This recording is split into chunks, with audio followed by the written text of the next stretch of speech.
আপনারা কি বইয়ের জিনিস বেচা খান? কথা কয় না।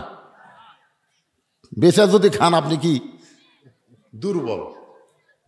এখন জমি কিনবে, জমির দাম ৮০,০০০, টাকা আছে ৬০,০০০, ২০,০০০ টাকার জন্য আর জমি হচ্ছে না। ওর খালি একটাই চিন্তা, আমার জমির ধারে জমি এটা কেনাই লাগবে, কিন্তু টাকা যে ৬০,০০০ আছে ২০,০০০ নাই। দুপুরে বেলা হাত খাবার যায় দেখে ওর বইয়ের গলাত মালা, ওর নজর খালি মালার দিকে। এই মালাটা কিন্তু উনি কিনে দেয়নি, ওর শ্বশুর কিনা মেয়েক দিছে। বিয়ার সময় অনেক বাবা মেয়েক দেয় না, এজন্য এখন দেয় কি দেয় না। তো এখন ওই মালার দিকে বারবার তাকায় আর বলতেছে হতে হতেই হচ্ছে না, হতে হতেই হচ্ছে।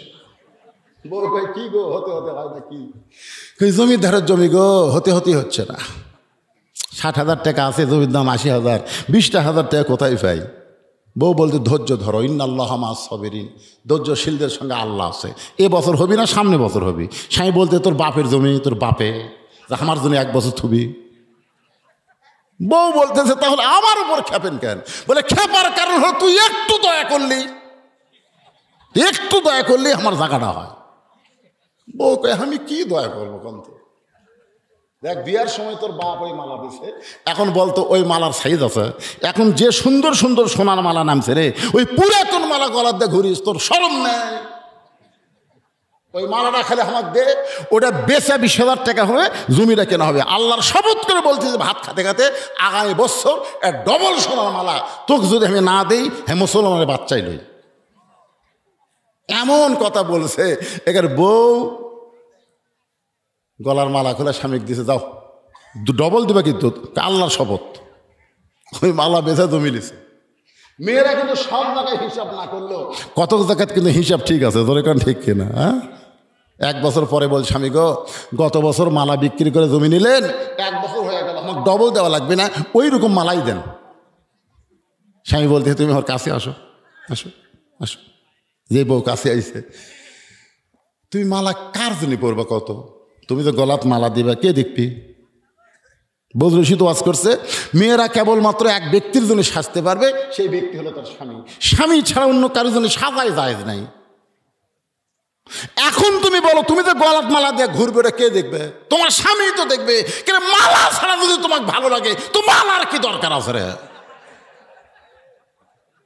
বউ মনে মনে কে আচ্ছা সিটার রে, এরকম কোন সিটার মার্কা স্বামী আছে না? জোরে কোন আছে না? নাই, বইয়ের জিনিস বেচা খায়। এত স্বামী স্ত্রীর মধ্যে মহব্বত ছিল। আল্লাহ রাসূল বিবিদের চা কখনো খায়নি। আর আমরা যখন নিয়ামতপুর বাজারে যাই, খালি হোটেল দেখলি ভাই। বউ আজ প্রায় ১ মাস হলে বলছে আমার একটু বাদাম খাওয়ার মন চাইবো, একটু বাদাম আনবেন। এই বাড়িতে সে কয় রে মনে খুঁজলাম, কিন্তু বাদাম আলা নাই। আসলে কিন্তু আইসে আর মনে নেই। বউ কয় না, এটা আনবি না। মুরগির ডিম বেছে ২০ টাকা সঙ্গে খাদু দিয়েছে, এই ২০টা টাকার বাদাম আনবেন। আপনি আনছেন না, প্রায় ১ মাস দেখলাম আপনি আনেন না। ওই এবার ২০ টাকা পকেট থেকে বাদামালার কাছে যায়, বলতে দেখো বউ পালা মানে হাতি পালা। বউ পালা মানে কি? জনগণ বুঝাচ্ছে বইয়ের জন্য বাদাম দিচ্ছে। বাদাম কত টাকা? বইয়ের ডিম বেচার টাকাতে বাদাম দিচ্ছে, আর জনগণকে দেখাচ্ছে দেখো বউ পালা মানে হাতি পালা। জনগণ বুঝতেছে ভালো স্বামী পারে, বইয়ের জন্য বাদাম কিনতেছে। বাদাম পকেটের মধ্যে দিয়েছে, বুঝলেন? ওর মন খালি বলতেছে মিন সালো আসাসের খান্না, তোর পকেট ভারী করে। পকেটের যে বইয়ের বাদাম আছে, একটা একটা করে বের করে টিপে খায়, টিপে খায়। সেই নিয়ামত থেকে আপনাকে এই হাজির আস্তে আস্তে বাদাম থাকে। বাড়ির কাছে হাত দিয়ে দেখি বাদাম নাই। হায় হায়, না বইয়ের বাদাম রে, মনের ভুলে সব শেষ। এখন বাড়িতে গেলে তো মুখে বাদামের গন্ধ পাবে। ওই বড়ির পাতা খাইয়া ব্যাসাক করে বাড়ির জায়গায় খুবই খুঁজলাম গো, আজও বাদাম আলা নাই। এরকম সিটার মার্কা স্বামী আছে না নাই? যেরকম আছে না নাই? আল্লাহ রাসূল বলেছেন তোমার বিবির জন্য হালাল পথে ১ টাকা খরচ করো, আল্লাহ রাস্তায় ১৭ টাকা ১৮ টাকা দান করা সওয়াব আল্লাহ তোমাকে দিয়ে দিবে। যেরকম সুবহানাল্লাহ। নিজের বিবির জন্য খরচ করবেন। এত কঠিন গরমের মধ্যে চুলায় যারা ভাত পাক করে তাদের জন্যে প্রতিদিনে 1টা করে ডাব, না পারলেও সপ্তাহে নিজের বউকে 1টা করে ডাব খিলাবে। নিজে কাটিয়া গিলাসে ধরে তার বউয়ের সামনে নিয়ে দেবো। তুমি না খাওয়া পর্যন্ত আমার কলেজে শান্তি নাই। বউ কিন্তু জনগণকে বলবে আল্লাহ আমাকে একটা স্বামী দিছে রে, নিজে ডাব আমাকে কাটিয়া খিলাই। এরকম স্বামী হওয়ার দরকার আছে না নাই? যেরকম আছে না নাই? হ্যাঁ মায়েরা, মনে মনে খুশি হচ্ছে, যাক আজকে হুজুর দিচ্ছে রে। দোয়া করে আল্লাহ জান্নাত যেন একটা হুর পায়, জান্নাতে যেন একটা হুর পাই। বউ মোনাজাত শুনে কে রে? আমি গরমের মধ্যে ভাত পাক করে দেই, কারেন্ট গেলে আমি ফাঁকা দিয়ে বাতাস করি, আর ওই মনে মনে একটু জোরেই কইছে জান্নাতে হুর চাই। হুর কি গো? স্বামী বলতে হুর হলো সুন্দরী। বলে আমার চাই তো। বল তোর আবার সাইজ, তোর আবার সাইজ। দুনিয়াতে পুরুষ মানুষ বইয়ের খেদমত নিবে আর জান্নাত গেলে হুর চাবে, এটা কিন্তু লিমা তাকুলু মালা তাফালু। মুখের কথার সাথে আমলের কি নাই, মিল নাই। আমার মায়েরা যারা বসে আছেন একটু মনোযোগ দিয়ে শোনেন। আল্লাহ তাআলা মা হাওয়াকে সৃষ্টি করলেন, আদম আলাইহিস সালামকে আল্লাহ তাআলা চেতন করে দিলেন। চেতন হওয়ার সঙ্গে সঙ্গে আদম আলাইহিস সালাম দুইখানা হাত বাড়ায় দিলেন, হাওয়ার দিকে দুইখানা হাত বাড়ায় দিলেন। সর্বপ্রথম যিনি ইফটিজিং করেছেন তার নাম হলো আদম। তার নাম কি? আদম বলতেছে এত সুন্দর, এটা কে রে? আয় আয় আমার বুকোতায়। আল্লাহ বলে আদম, আদম কি হচ্ছে? কিন্তু ফেরেশতারা তাকায় দেখে আল্লাহর কুদরতি মুখে হাসি ফুটে গেছে। জোরে কোন সুবহানাল্লাহ। আল্লাহ বলে আদম কি হচ্ছে? তখন আল্লাহর কুদরতি চেহারায় হাসি। ফেরেশতাকে আল্লাহ আপনি হাসতেছেন কেন? আল্লাহ বলে আদম যখন হাওয়ার দিকে হাত বাড়াচ্ছে তখনই বোঝা গেল আদম হলো পুরুষ মানুষ। আদম যদি হাওয়ার দিকে না হাত বাড়াতো তাহলে আদম হিজড়া হয়ে যেত। জোরে কোন কি হয়ে যেত? তাহলে রাস্তায় যদি সুন্দরী মেয়ে মানুষ দেখে আর ছেলেরা যদি কিছুই না কয় তাহলে বুঝবেন ওই হিজড়া। আর যদি সুন্দর মেয়ে দেখে বলে সুন্দর নারী দেখলে পরে আমার দিল দেওয়ানা করে ওলে ওলে ওলে, তাহলে বুঝবেন ওই পুরুষ। সুবহানাল্লাহ কন না কেন? আপনারা বলেন তো সুন্দরী মেয়ে রাস্তায় দেখলে আপনাদের মন কিছুই কয় না? কথা কন না কেন? কিছু কয় কি কয় না? যদি কিছু কিছু বলে তাহলে বুঝবেন আপনি পুরুষ মানুষ, আর যদি কিছু না বলে তাহলে বুঝবেন আপনার মধ্যে পুরুষত্ব নাই। আল্লাহ বলেন আদম তোমার জন্য হাওয়াকে আমি সৃষ্টি করেছি। আজকে তুমি শুনে, মাইকটা এরকম হলো কেন? আগে তো ভালোই আছিল। তোমার জন্যে আদমকে হাওয়াকে আমি সৃষ্টি করেছি, আজকে শুনে নাও। আল্লাহর জন্যে আদম আর আদমের জন্যে হাওয়া। মাইক এরকম চেয়ার চেয়ার করতেছে, এরা কি অপায়টা নাই? হ্যাঁ, এই যে চেয়ার চেয়ার করতেছে, এই জায়গায় কিন্তু মূল পয়েন্ট। আল্লাহর জন্য কে? আদম। আদম, আদম বোঝেন পুরুষ মানুষ। আল্লাহর জন্য কে? আদম। আর আদমের জন্যে হাওয়া। হাওয়া কিন্তু আল্লাহর জন্য নয়, হাওয়া হলেন আদম পুরুষের জন্যে। আজকে আমাদের বাংলাদেশের অবস্থা কি? নারীর জন্য পুরুষ না পুরুষের জন্য নারী? কথা কয় না। নারীর জন্য পুরুষ না পুরুষের জন্য নারী? আজকে অনেক বউ মার্কেটে গিয়া স্বামীর জন্য পাঞ্জাবির কাপড় কিনে, শার্টের কাপড় কিনে। বউ মার্কেট করে আর স্বামী বাড়িতে ঘুম পাড়ে। একটু মনোযোগ দিয়ে শোনেন ভাইজান। আল্লাহ তাআলা ঘোষণা করলেন আদম আজকে তোমাকে জানাই দিলাম আল্লাহর জন্য আদম আর আদমের জন্য হাওয়া। সঙ্গে সঙ্গে আল্লাহ বললেন ওয়ালা তাকরাবা হাযিহিশ শাজারাতা ফাতাকুনা মিনাজ জালিমিন। 40 বছর আদম ছিল, এ কথা আল্লাহ কখনো বলেনি যে ওই গাছের কাছে যাইও না।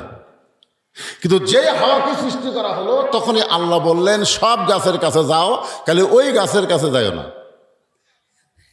কি বুঝলেন? এতদিন কিন্তু আল্লাহ আদমকে বলেনি যে ওই গাছের কাছে যাইও না, কিন্তু যে হাওয়াকে বানানো হলো তখন আল্লাহ বললেন ওই গাছের কাছে যাইও না। আদম আলাইহিস সালাম আল্লাহকে বলেন আল্লাহ যাব না, যাব না আল্লাহ, ওই গাছের কাছে যাব না। কিন্তু হাওয়া কিছুই কয় না। আদম বলে কে রে হাওয়া, আল্লাহ বলতেছে গাছের কাছে যাইও না, বলো যে যাব না। হাওয়া বলতেছে আপনিও যা আমিও তাই। আপনার বলেন তার মধ্যে পেঁয়াজ আছে না নাই? এজন্য এখন আছে না নাই? আল্লাহ রাসূল বলেছেন, রাসূলের হাদিস, মেয়েদেরকে কোনো ব্যাপারে নিষিদ্ধ করা হলে তার প্রতি মেয়েদের আকর্ষণ বাড়ে। মেয়েদেরকে যদি বলেন পর্দার মধ্যে থাকো, ওই বেপর্দা হওয়ার চেষ্টা করবে। মেয়েদেরকে যদি বলেন এটা করো না, সঙ্গে সঙ্গে এটা করার জন্য বাধ্য হয়ে যাবে। একটা গোপন কথা যদি বউকে বলেন যে কথা যেন প্রকাশ করো না, এটা প্রকাশ করলে কিন্তু আমার ক্ষতি হবে, বউ বলতেছে আল্লাহর শপথ আমি কাউরি কমাবো। আবার একজন মেয়েকে বলে এই কথা কিন্তু আমার স্বামী নিষেধ করছে, কাউকে বলা যাবে না, শুধু তোমারে কইলাম, তুমি যেন কাউরে কইও না। শাশুড়ি আর বেটার বইয়ের গন্ডগোল মাঝে মধ্যে হয় কি হয় না, ধরে হয় কি হয় না। তো শাশুড়ি বেটার বউরে গালি দিয়া অন্য এক বাড়িতে গেছে বেড়াবার। ইতিমধ্যে এক ফকুরনি, মেয়েদেরকে আমরা ফকুরনি বলি, ভিক্ষা করার জন্য ঢুকছে। মা 4টা ভিক্ষা দাও। বেটার বউ বলছে 4টা না 4 শের দিব, 4 শের। ফকুরনি কয় সারাদিন আমি 2 শের পাই না, তুমি ওর 4 শের দিবা কেন? বলে শাশুড়ি আমার গাল দেওয়া অন্য বাড়িতে বেটাবার গেছে, এই সুযোগ আমি তোমার 4 শের চাল দিলাম, তুমি কাউরে কয় না। ফকুরনির বেটি বলতেছে আল্লাহর শপথ কাউরে কমো না। একা যায় আর বলে আমার 4 শের চাল দেওয়া কয় কাউরে যেন কয় না, আমার কি ঠেকা পড়ছে আমি কাউরে কমো। রাস্তার একজন বলে ফকুরনির বেটি একা একা গল্প করেন, খবর কি? বলে ওই বাড়ির বেটার বউ আমার 4 শের চাল দেওয়া কই যে কাউরে যেন কয় না, আমার কি ঠেকা পড়ছে বাবা, আমি কাউরে কমো। সবাইই বলতেছে, আবার বলতেছে কাউরে কমো না। আপনার বলেন তো একটা ফকুরনি একটা ব্যাগের চাল যদি সামাল দেবার না পারে, তাকে যদি একটা গ্রাম দেন, একটা এলাকা দেন, ওই সামাল দেবার পারবে? এই কথা কোনো কিছু দেওয়া হবে না, ওকে আপনি সামাল দেওয়া লাগবে। খুব খেয়াল করেন। এক সময় মা হাওয়া গন্ধম ফল খাইলেন, ইবলিস শয়তানের ওয়াসওয়াসায় আদমকেও খাওয়ালেন। তাফসিরে কবিরের মধ্যে বলা হয়েছে মা হাওয়া আদম এই গন্ধম ফল খাওয়ার দুনিয়ার 4 বছর পরে আদম খাইছেন। কয় বছর আগে খাইছে কে? কথা কোন আগে কে খাইছে? দুনিয়ার সময় 4 বছর পরে আদমকে খাওয়ানো হয়েছে। আদম কিন্তু খায় নাই, তাকে শরবত করে বুঝতে দেওয়া হয় নাই, নানা রকম ফন্দি ফিকির করে আদম রে খাওয়ানো হয়েছে। হাওয়া খাওয়ার পরে আল্লাহ যদি হাওয়াকে জান্নাত থেকে বের করে দিত, তাহলে কিন্তু আদম গন্ধম খাওয়ার প্রশ্নই উঠত না। কিন্তু খাওয়ার পরে আল্লাহ কিছুই কয় না। আদম রে যখন খাওয়ানো হয়েছে, যখন জানবার পারছে শরবতের মধ্যে গন্ধম ফল আছে, সাথে সাথে আদম আলাইহিস সালাম এই ডান হাতখানা, আমার দিকে তাকান, ডান হাতখানা এত জোরে মুখের মধ্যে ঢুকে গেছে, বমি করার জন্য এক সময় রক্ত বমি হয়েছে, সব বার হয়ে গেছে, খালি সামান্য একটু ভিতরে ঢুকছে। আল্লাহ বলে আদম জান্নাত থেকে বের হয়ে যা, জান্নাত থেকে বের হয়ে যা। আদম বলতেছে আল্লাহ আমার তো কোনো দোষ নাই। আল্লাহ বলে তোমার আসলেই দোষ নাই, তুমি গন্ধম ফল দেখে হাওয়ার হাতে দৌড়াদৌড়ি করছো, তোমাকে যখন ফল খাওয়ার পারেনি তখন শরবত করে খাওয়াইছে, তোমার কোনো দোষ নাই, এটা আমিও জানি। তা আদম বলে তারপরে আমাকে বার করে দেবেন কেন? আল্লাহ বলে আদম তোমার দায়িত্ব ছিল হাওয়ার দিকে খেয়াল করা। কি করা? তা হাওয়া গন্ধম ফলের কাছে কখন গেল? তুমি তখন কি করছিলে? হাওয়া যে গন্ধম ফল খাইলো, তুমি তখন কি করছিলে? হাওয়া যে গন্ধম ফল শরবত করে তোমারে খাওয়াইলো, তুমি কি করলে? আদম কয় আমি খেয়াল করিনি। আল্লাহ বলে খালি খেয়াল না করার কারণেই জান্নাত থেকে বের হয়ে যা। তা আজকে আপনার বউ কি করতেছে আপনার খেয়াল করার দরকার আছে না? এই কথা বলা আছে না? ও আপনার বউ স্টার জলসা দেখবে, আপনি খেয়াল করবেন না? আপনার বউ গোটা পাড়া ঘুরবে, আপনি খেয়াল করবেন না?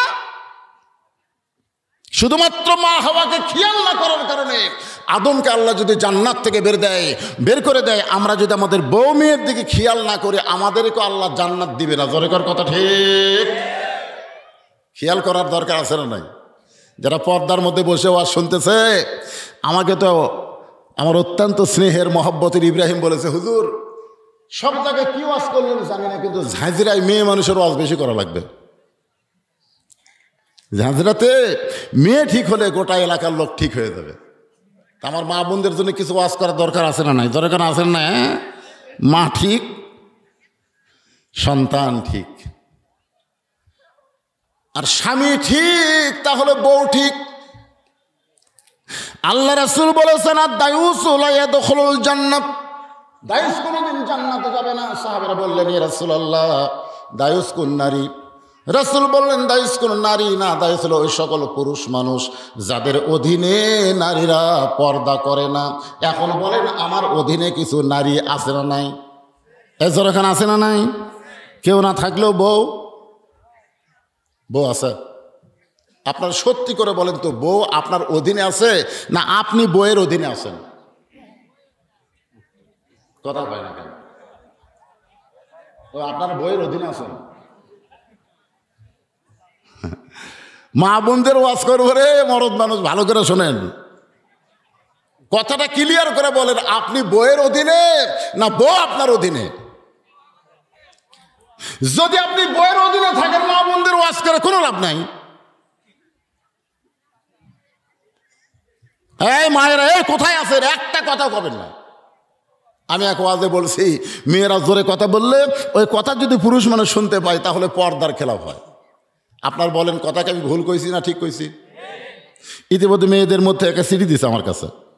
চিঠির মধ্যে একজন মেয়ে লিখছে, হুজুর মেয়েদের কথা শুনলে যদি পুরুষের পর্দার খেলাফ হয়, মেয়েদের পর্দার খেলাফ হয়, তাহলে প্রধানমন্ত্রী যখন ভাষণ দেয় এই ভাষণ শোনা কি? আমি চিন্তায় পড়ে গেলাম, ওরে বাবা রে, এমন প্রশ্ন করছে। কারণ বাংলাদেশের প্রধানমন্ত্রী পুরুষ না নারী? জোরে কান। তাহলে মেয়েরা জোরে কথা বললে যদি পর্দার খেলাফ হয়, প্রধানমন্ত্রী সবার উদ্দেশ্যে ভাষণ দেয়, তাহলে মরদ মানুষকে ভাষণ শোনা জায়েজ? আমি যদি বলি জায়েজ না, তা আমাকে আর নাম বেদ দিবি? এখানে অনেক চামচা আছে, মোবাইল করবি পুলিশের কাছে, তাড়াতাড়ি আসেন, একেবারে সেরা হেলে দিছে। আমি চিন্তা করলাম এই প্রশ্নের উত্তর আমি কেমনে দিব। এমন সময় আল্লাহর কোরআন আমার সামনে এসে বললেন, উদউ ইলা সাবিলি রাব্বিকা বিল হিকমা। ডাইরেক্ট যদি বলবার না পারো তাহলে হিকমতের সাথে জনগণকে বলে দাও। আপনার বলেন তো কোরআনে হিকমত আছে না নাই? আমি হিকমত নিয়েই আপনাদের সামনে আমার মা বোনদেরকে নিয়ে কথা বলবো। আমার মায়েরা একটু মনোযোগ দেন। প্রত্যেক জুমার দিনে স্থানে খুতবায় ইমাম সাহেব মুসল্লিদের সামনে আরবিতে কথাগুলো বলে। আমরা অনেক মানুষ আরবি বুঝি না বলে বুঝবার পারি না। আরবিতে কিন্তু বলে সাইদাতুন নিসাই আহলেল জান্নাহ ফাতেমাতুজ জোহরা, জান্নাতি নারীদের যিনি নেত্রী হবেন তার নাম হইল ফাতেমা। আল্লাহ রাসূল বলেন, ফাতেমা তুমি নবীর মেয়ে হওয়ার কারণে তুমি জান্নাতে যাবে, এই কথা কখনোই মনে রাখবা না, মনে করবা না। নবীর মেয়ে হওয়ার কারণে আল্লাহ তোমাকে জান্নাত দেবে না। জান্নাতে যদি যাবার চাও তাহলে জান্নাতের আমল করে তোমাকে জান্নাতে যেতে হবে। ফাতেমা বললেন, বাবা মেয়েরা জান্নাতে গেলে কি আমল করা লাগবে? আল্লাহ রাসূল বললেন, আমল বেশি না। ঈমান গ্রহণ করার পরে 1 নম্বর আমল হলো নামাজ, 2 নম্বর আমল হলো রমজানের রোজা, 3 নম্বর আমল হলো স্বামীর কথা মতো চলা, আর 4 নম্বর আমল হলো সতীত্বের হেফাজত, পর্দা করা। ও ফাতেমা, এই 4টি আমলের মধ্যে পর্দাটাই মেয়েদের জন্য সবচাইতে গুরুত্বপূর্ণ আমল। পর্দা যদি ঠিক মতো আদায় করতে পারো, বাকি 3টা আমল আল্লাহ তোমার জন্য সহজ করে দিবে। সঙ্গে সঙ্গে মা ফাতেমা তার কাছে যে ওড়না ছিল সে ওড়নাটা ঘোমটা আকারে দিয়ে বলল, বাবা এই মুহূর্তে আজ থেকে আমি ফাতেমা পর্দার ভিতরে ঢুকে গেলাম। সুবহানাল্লাহ কন না কেন? আল্লাহ কোরআনে বলেন, ওয়াকরনা ফি বুয়ুতিকুন্না ওয়ালা তাবাররাজনা তাবাররুজাল জাহিলিয়াতিল উলা। এমনভাবে পর্দা গ্রহণ করলো, এক সময় আল্লাহ রাসূল ফাতেমার জন্য খোঁজ খবর দিলেন, ফাতেমা তোমার পর্দাটা আল্লাহ পছন্দ করে আল্লাহ তোমাকে জান্নাতি নারীদের নেত্রী ঘোষণা করে দিস। এই কথা শুনে ফাতেমা মুচকি মুচকি হাসতেছে। রাসূল বলে, হাসতেছো কেন? বলে, আল্লাহ আমাকে জান্নাতি নারীদের নেত্রী বানাইছে। এইটা শোনার পর আনন্দ লাগতেছে। রাসূল বলে, ফাতেমা আল্লাহ তোমাকে জান্নাতি নারীদের নেত্রী বানালে কি হবে? আল্লাহ তোমার আগে একজন মেয়েকে জান্নাত দিবে। আপনারা সুবহানাল্লাহ বলতেছেন না কেন? কিন্তু ফাতেমা সুবহানাল্লাহ কয় না। আল্লাহ রাসূল বলে, ফাতেমা আল্লাহ তোমার আগে একজন মেয়েকে জান্নাত দিবে। এইটা শোনার পরে সুবহানাল্লাহ কও না কেন? ফাতেমা বলে আমার বিরুদ্ধে ওয়াজ হচ্ছে, আমি সুবহানাল্লাহ কমো? আপনারা বলেন তো, আমাদের বিরুদ্ধে তখন কথা আসবে সুবহানাল্লাহ না নাউজুবিল্লাহ? এই কথা কেন, সুবহানাল্লাহ না নাউজুবিল্লাহ? আল্লাহ রাসূল বলে, ফাতেমা তোমাকে আল্লাহ জান্নাতের নেত্রী বানাবে, এটা ঠিক, কিন্তু তোমার আগে একজন মেয়েকে জান্নাতে। ফাতেমা বলে, বাবা যে মেয়েটা আমার আগে জান্নাতে যাবে ওই মেয়েটার পরিচয় কি? রাসূল বললেন, ওই মেয়েটার পরিচয় হলো ওই যে একটা জঙ্গল দেখতেছো, জঙ্গলের সামনে ছোট্ট একটা বাড়ি, ওই বাড়িটা হলো একটা কাঠুরিয়ার বাড়ি। ওই কাঠুরিয়ার বিবি জামিলাকে আল্লাহ তোমার আগে জান্নাত দিবে। আপনার সুবহানাল্লাহ কইলেও ফাতেমা সুবহানাল্লাহ কয় না। ফাতেমা একটু মন খারাপ করে বলে, বাবা সাধারণ একটা কাঠুরিয়ার বউ জামিলা আমি ফাতেমার আগে জান্নাতে যাবে এমন কি আমল করলো যে আমলটা আমিও করতে চাই? রাসূল বলেন, ফাতেমা কাঠুরিয়ার বউ জামিলা কি আমল করছে এটা আমি বলতে পারবো না, এটা তোমাকে তদন্ত করে জানতে হবে। এটা আমি বলতে পারবো না, এটা তদন্ত করা লাগবে। ধরে কারণ কি করা লাগবে? পরের দিন আসরের নামাজের পথে ফাতেমা চুপি চুপি ওই কাঠুরার বাড়ির দিকে রওনা দিলেন। আমার মায়েরা যারা আছে একটু মনোযোগ দিয়ে শোনেন, আপনারা বলে আপনাদের ওয়াজ শুনবেন, একটু মনোযোগ দিয়ে শোনেন। চুপি চুপি ফাতেমা কাঠুরার বাড়ির দিকে রওনা দিলেন। মেয়েরা যখন রাস্তা দিয়ে যাবে, মেয়েদের চলার গতি আর পুরুষরা যাবে, পুরুষের চলার গতি কিন্তু এক না। একটা পুরুষ যদি আস্তে ধীরে হাঁটে সবাই বলে তুই কি মেয়ে মানুষ নাকি রে, মরদের মতন হাঁট। জোরে কোন কথা ঠিক কিনা? মরদ হাঁটবে হাত ঝুলাইয়া ঝুলাইয়া, সবাই বুঝবে একটা মরদ মানুষ। হাঁটা দিকে কয় তোর হাঁটা তো হিজড়ার মতো রে, এইরকম হাঁটিস। কিন্তু মহিলা যখন রাস্তা দিয়ে যাবে ওই মেয়েটা জোরে যাবার পারবে না, ধীর গতিতে পর্দার ভিতর দিয়ে তাকে চলতে হবে। ফাতেমা ধীরে ধীরে পর্দা নিয়ে ওই জামিলার বাড়ির দরজায়, কাঠুরের বাড়ির দরজায়, ও জামিলা আমি তোমার সঙ্গে দেখা করতে চাই, মেহেরবানি করে একটু দরজা খোলো, আমি হলাম নবীর মেয়ে ফাতেমা। সঙ্গে সঙ্গে জামিলা দরজায় এসে কাঁদতেছে। ফাতেমা বলে, জামিলা তোমার সঙ্গে দেখা করতে আসলাম, তুমি দরজার ওই পারে কান্দো কেন? জামিলা বলতেছে, আমার সারা জীবনের সাধনা নবীর মেয়ে ফাতেমাকে একটা নজর আমি দেখতে চাই। ফাতেমা বললেন, তাহলে কান্দার দরকার নাই, দরজা খুললি আমার সঙ্গে তোমার দেখা হবে। জামিলা বলতেছে, কান্নার কারণ হলো আমার স্বামী এখন বাড়িতে নাই, স্বামীর হুকুম ছাড়া আমি আপনার জন্য দরজা কেমনে খুলবো? আমার স্বামীর হুকুম না পাইলে আমি নবীর মেয়ে ফাতেমার জন্য দরজা খুলতে পারবো না। আমার স্বামী এখন বাড়িতে নাই, বাজারে কাঠ বিক্রি করতে গেছে, এই জন্যই কাঁদতেছি, স্বামীর হুকুম ছাড়া আপনার জন্য দরজা খোলা যাবে না। সাথে সাথে ফাতেমা চুপ করছে, ওরে বাবা রে, একটা মেয়ের সাথে একটা মেয়ে মানুষ দেখা করবে আর এইটার জন্য আবার স্বামীর হুকুম লাগবে? আপনারা বলেন তো, ফাতেমার আকর্ষণ বাড়তেছে না কমতেছে? বেড়ে গেছে। ফাতেমা মনে মনে চিন্তা করে, যে মেয়েটা স্বামী ছাড়া, স্বামীর হুকুম ছাড়া ফাতেমার জন্য দরজা খোলে না, এই মেয়েটার বাড়ির মধ্যে ঢুকতে হবে। এমন কি আমল করে যে আমল করার কারণে আমার আগে আল্লাহ তারে জান্নাত দিবে? জামিলা বলে, নবীর মেয়ে ফাতেমা মেহেরবানি করে আপনি ফেরত যান, আগামীকাল যদি এই সময় আসেন, আসা মাত্রই দরজা খুলে দেব, কারণ রাতের বেলা স্বামীর কাছ থেকে আপনার জন্য দরজা খোলার হুকুম নেও। ফাতেমা বলতেছে, অবশ্যই আগামীকাল এই সময় আসবো ইনশাআল্লাহ। পরের দিন আসরের নামাজের পরে ফাতেমা চুপি চুপি যখন জামিলার বাড়ির দিকে রওনা দেয়, এমন সময় একটা ছোট্ট বাচ্চা ফাতেমার সামনে দাঁড়ায় বলে, মা গতকাল বিকেল বেলায় দেখলাম আপনি বাড়িতে নাই, আজকে চোরের মতো কোথায় যাচ্ছেন মা? আমি আপনার সঙ্গে যাবার চাই। ফাতেমা চমকে উঠলেন, এইটা যদি হাসান হইতো তাহলে বুঝান যাইতো, কিন্তু এইটা হলো হোসাইন, হোসাইনকে বুঝান যাবে না। আল্লাহ রাসূল বললেন, ফাতেমা রে, তোমার দুইটা সন্তান আমি নবীর মতো, কিন্তু হোসাইন একটু জেদি হবে। এই জেদি হওয়ার কারণে আব্দুল্লাহ ইবনে ওমরের কথা শুনে নাই, আব্দুল্লাহ ইবনে মাসউদের কথা শুনে নাই, তারা বলেছিল হোসাইন আপনি কারবালায় যাবেন না, এদিকের লোক আপনাকে হত্যা করবে।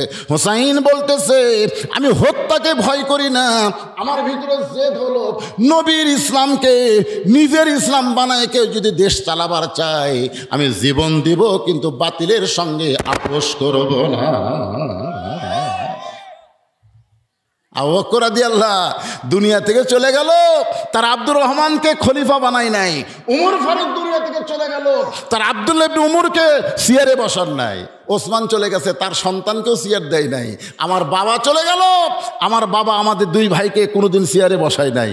আর আমিরা মুয়াবিয়া চলে যাওয়ার আগেই তার সন্তান ইয়াজিদকে রাষ্ট্রযন্ত্র দিবে, চলবে না, খেলাফত কায়েম হবে, রাজতন্ত্রের কবর দেওয়া লাগবে। জোরে কোন কথা ঠিক কিনা?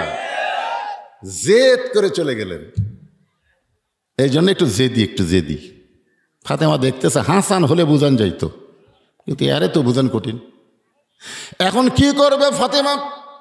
ছোট্ট হোসেনকে সঙ্গে করে ওই জামিলার বাড়ির দরজায় হোসেন বলতেছেন মা একটা ভাঙ্গা বাড়ির দরজা, আপনি গতকাল আইছিলেন, আজকে আইছেন, এই বাড়িতে এমন কি আছে মা যে আপনি এখানে আসেন? আমার বিশ্বাস দুনিয়ার সব মানুষ আমার মায়ের কাছে যাবে, আমার মা কারো কাছে যাবে না। সোনাল্লাহ কন্যা জ্ঞান, এটা সন্তানের মায়ের প্রতি ভালোবাসা কম না বেশি? কথা কন, কম না বেশি? নিজের মায়ের প্রতি যদি ভালোবাসা থাকে, আমার বউ মায়ের কাছে যাবে কিন্তু আমার মা বউয়ের কাছে আসবে না। আজকে অনেক বউয়ের কাছে শাশুড়ি ঘুরতেছে, এরপরেও বউ কথা বলতেছে না। আপনি কেমন বেটা, আপনি কেমন ছেলে যে আপনার মা আজকে এতিম হয়ে গেছে আপনার বউয়ের কাছে, অনাথ হয়ে গেছে। একটু মনোযোগ দিবেন। নিজের শ্বশুরের জন্য শাশুড়ির জন্য ঈদুল ফিতরে জামা কিনছে, হাদিয়া পাঠায়, আর নিজের বাপ মার কথা খেয়াল নাই। এইরকম পাটা আছে না নাই? যেরকম আছে না নাই? একটু মনোযোগ দিয়ে শুনবেন। আমার মায়েরা যারা পর্দায় আছেন একটু মনোযোগ দিয়ে কথাগুলো শুনবেন। স্বামীর বাড়ির কাউরে পছন্দ করেন না, কিন্তু নিজের বাড়ির সবাইরে আপনি পছন্দ করেন। আপনার ভাই, আপনার বোন আপনার ভালো লাগে, কিন্তু আপনার স্বামীর কোনো আত্মীয় আপনার পছন্দ হয় না। সংসার আজকে অশান্তি হওয়ার পিছনে কারণ হলো একটাই, নিজের বাবার বাড়িকে পছন্দ করে কিন্তু শ্বশুরের বাড়ির পছন্দ করে না। এরকম বেটার বউ সমাজে আছে না নাই? যেরকম আছে না নাই? আসুন যে কথা আপনাদের সামনে বলতে চাই। বলতেছেন মা আপনি কেন আইছেন মা, এই বাড়িতে এমন কি আছে? এমন সময় ফাতেমা বলতেছে জামিলা দরজা কি খুলবা না? জামিলা বলতেছে 1 ঘন্টা হলে দরজা খোলার জন্য দাঁড়িয়ে আছে। ফাতেমা বলতেছে তাহলে দরজা খুলে দাও। জামিলা বলতেছে কে যেন কথা বলতেছে আপনার সাথে, ওই ছোট্ট বাচ্চাকে নিয়ে যদি আপনি ঢুকতে চান তাহলে আজকের মতো আপনি ফেরত যান, কারণ আমার স্বামী শুধু আপনার ব্যাপারে দরজা খোলার হুকুম দিচ্ছে।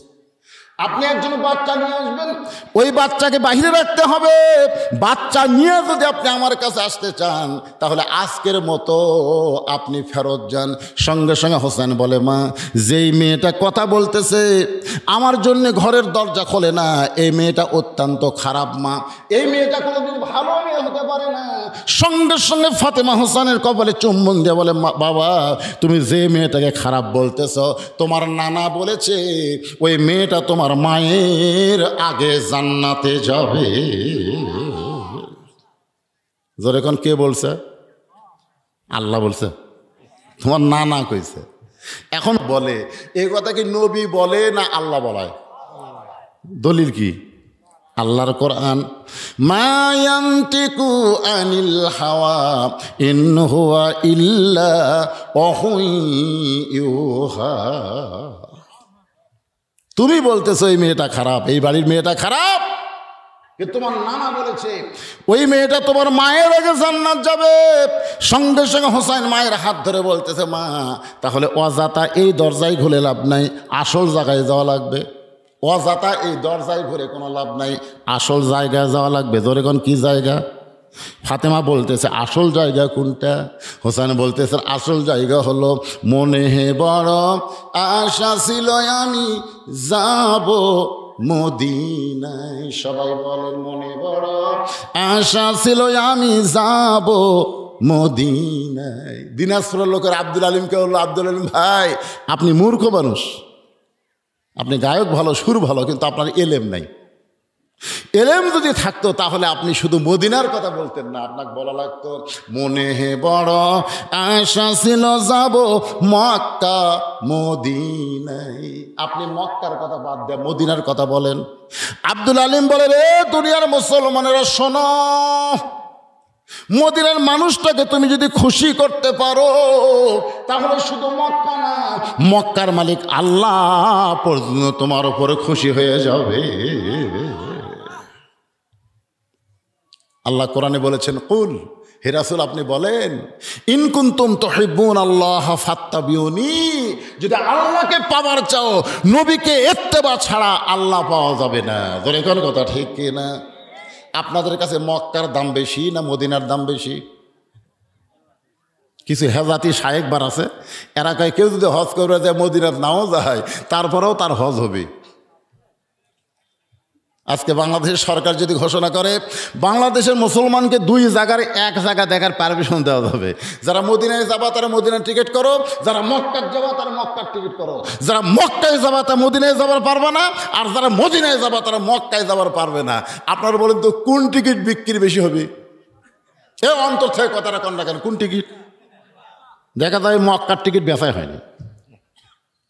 ভাইজান, আহা, মক্কাতে আল্লাহর কাবা ঘর, আর মদিনা আছে স্বয়ং রাসূল। হিজরত করে যখন মদিনায় গেলেন, মদিনায় থেকে ৮ম হিজরিতে যখন মক্কা বিজয় হলো, আল্লাহ রাসূল বলেন, সাহাবেরা কাবা ঘরের দরজা খোলো। কাবা ঘরের দরজা খুলে দেখে ৩৬০টা মূর্তি। ওমর ফারুক বলে, রাসূলুল্লাহ, আল্লাহর ঘরের মধ্যে মূর্তি, এই মূর্তি কে ঢুকালো? রাসূল বললেন, ঘর আল্লাহর থাকা লাভ নাই, আল্লাহওয়ালা থাকা লাগবে। জোরে কোন কথা ঠিক কিনা? আল্লাহওয়ালা না থাকলে টাইসের উপরে ধুলে পড়বে। টাইসের উপরে কি পড়বি? আক্কেলপুরে এক মসজিদে আসর নামাজ পড়বার ঢুকে দেখি গোটা টাইস ধুলে, এরকম লোক দিয়ে ওরে ধুলে। মুয়াজ্জিনকে বললাম, কে ভাই ঝাড় দেন না, এত ধুলে খেন। মুয়াজ্জিন বলে, হুজুর কি লাভ, আজান দিয়ে আকামত দিয়ে কেউ আসে না, তো খামাখা গোটা মসজিদ ঝাড় দিয়ে লাভ কি? আপনি তাকায় দেখেন আমার জায়গা পরিষ্কার আছে। আমি বলে, সামান্য জায়গা পরিষ্কার কেন? গামছার বাড়ি মারি ধুলে উড়ে দেয়, আল্লাহ আকবার নামাজ পড়ি, কেউ আসে না। খামাখা মসজিদ আছে, কিন্তু মসজিদের পাশে যদি আল্লাহওয়ালারা না থাকে, কাবা ঘর আছে, কাবা ঘরের পাশে যদি আল্লাহওয়ালারা না থাকে, সে কাবা ঘরের মধ্যে মূর্তি ঢোকে। ধরে কোন কি কথা কর না কেন? একটু মনোযোগ দেবেন। হোসেন বলে, মা তাহলে কাঠুরের বইয়ের দরজায় ঘোরার দরকার নাই, আসল জায়গায় যেতে হবে। এ বলে মায়ের হাতটা ধরে টেনে টেনে নিয়ে গেলেন আল্লাহর নবীর কাছে। রাসূল বলে, ফাতেমা তোর হাতটা ধরে আমার কাছে ও কেন নিয়ে আইছে? ফাতেমা বলতেছে, বাবা আমার কোনো দোষ নাই, বাবা আমার কোনো দোষ নাই। আমি একদিন গেছি স্বামীর হুকুম ছাড়া, দরজা খোলে নাই। আমি 2 দিন গেছি, হোসেন সঙ্গে থাকার কারণে দরজা খোলে নাই। দরকার হোসেনকে বাদ দিয়ে আমি আবার যাব, কিন্তু এই হোসেন আসল জায়গার কথা বলে তোমার কাছে আমার টেনে নিয়ে আসলো। বাবা আমার কোনো দোষ নাই।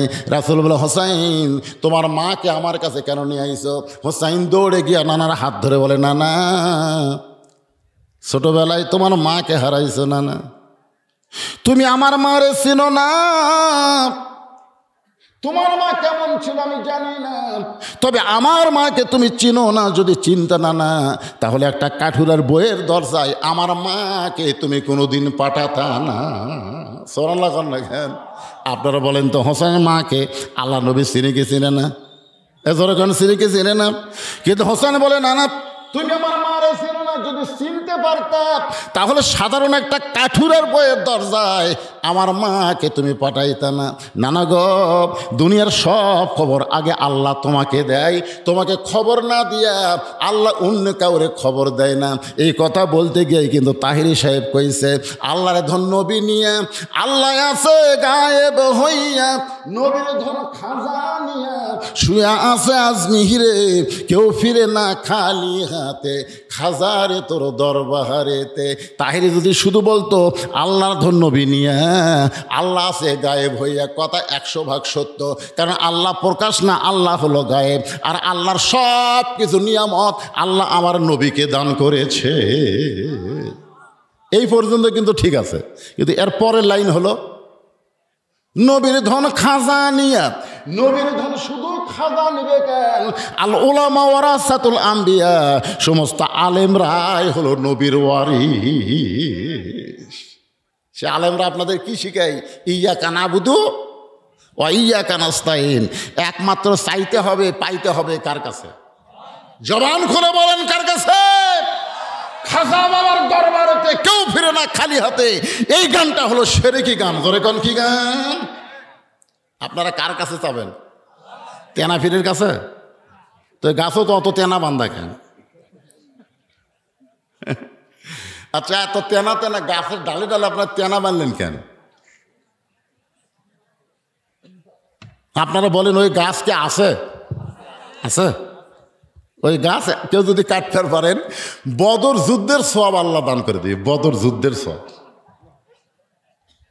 বদর যুদ্ধে বিজয় হওয়ার কারণে মুসলমান ইসলাম বুঝেছে, কাফের বেঈমানেরও বুঝেছে আল্লাহ কি। জোরে কোন কথা ঠিক কিনা? শিরক মারাত্মক পাপ। তেনা কিছু করতে পারে না, যা কিছু করে কে? সবাই জবান খুলে বলতে হবে, যা কিছু করে কে?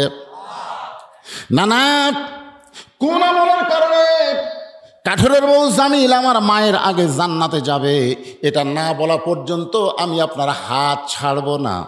কি ছাড়বো না? আপনারা বলেন তো হোসাইন জেদি কম না বেশি? জোরে বলেন। নবীর হাত চাইবা ধরে বলে, না না, কোন আমলের কারণে?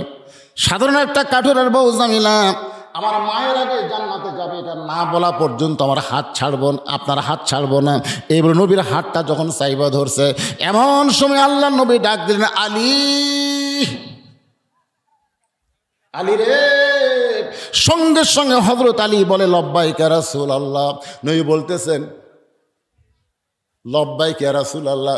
নবী বলতেছেন, চুপ। এই সময় আমি নবী না, আমি হলাম তোমার শ্বশুর, তুমি হলো আমার জামাই, এইটা হলো আমার নাতি হোসাইন, আর ওইটা হলো আমার মেয়ে। সব সময় নবী হওয়া যায় না, মাঝে মধ্যে বাবা হওয়া লাগে, নানা হওয়া লাগে, শ্বশুর হওয়া লাগে। সব সময় নবী হওয়া যায় না। ধরে কোন ঠিক কি না? আমাদের নবী যদি সবসময় নবী হতেন, তাহলে আমাদের আদর্শ আবার পারত না। আমাদের নবী কি সবসময় নবী? জেহাদের ময়দানে কি সেনাপতি, জেহাদের ময়দানে কি ফাতেমার কাছে পৃথিবীর শ্রেষ্ঠ বাবা, হোসেনের কাছে পৃথিবীর শ্রেষ্ঠ নানা, খাদিজার কাছে পৃথিবীর শ্রেষ্ঠ স্বামী। ধরে কোন কথা ঠিক কিনা? সাহাবেদের কাছে পৃথিবীর শ্রেষ্ঠ নেতা। মানে নবী যেদিকে যাবেন সব দিক দিয়ে কয় নম্বর? 1 নম্বর। গরিবের কাছে নবীর চাইতে গরিব কেউ নাই, ধনীর কাছে নবীর চাইতে বড় ধনী কেউ নাই।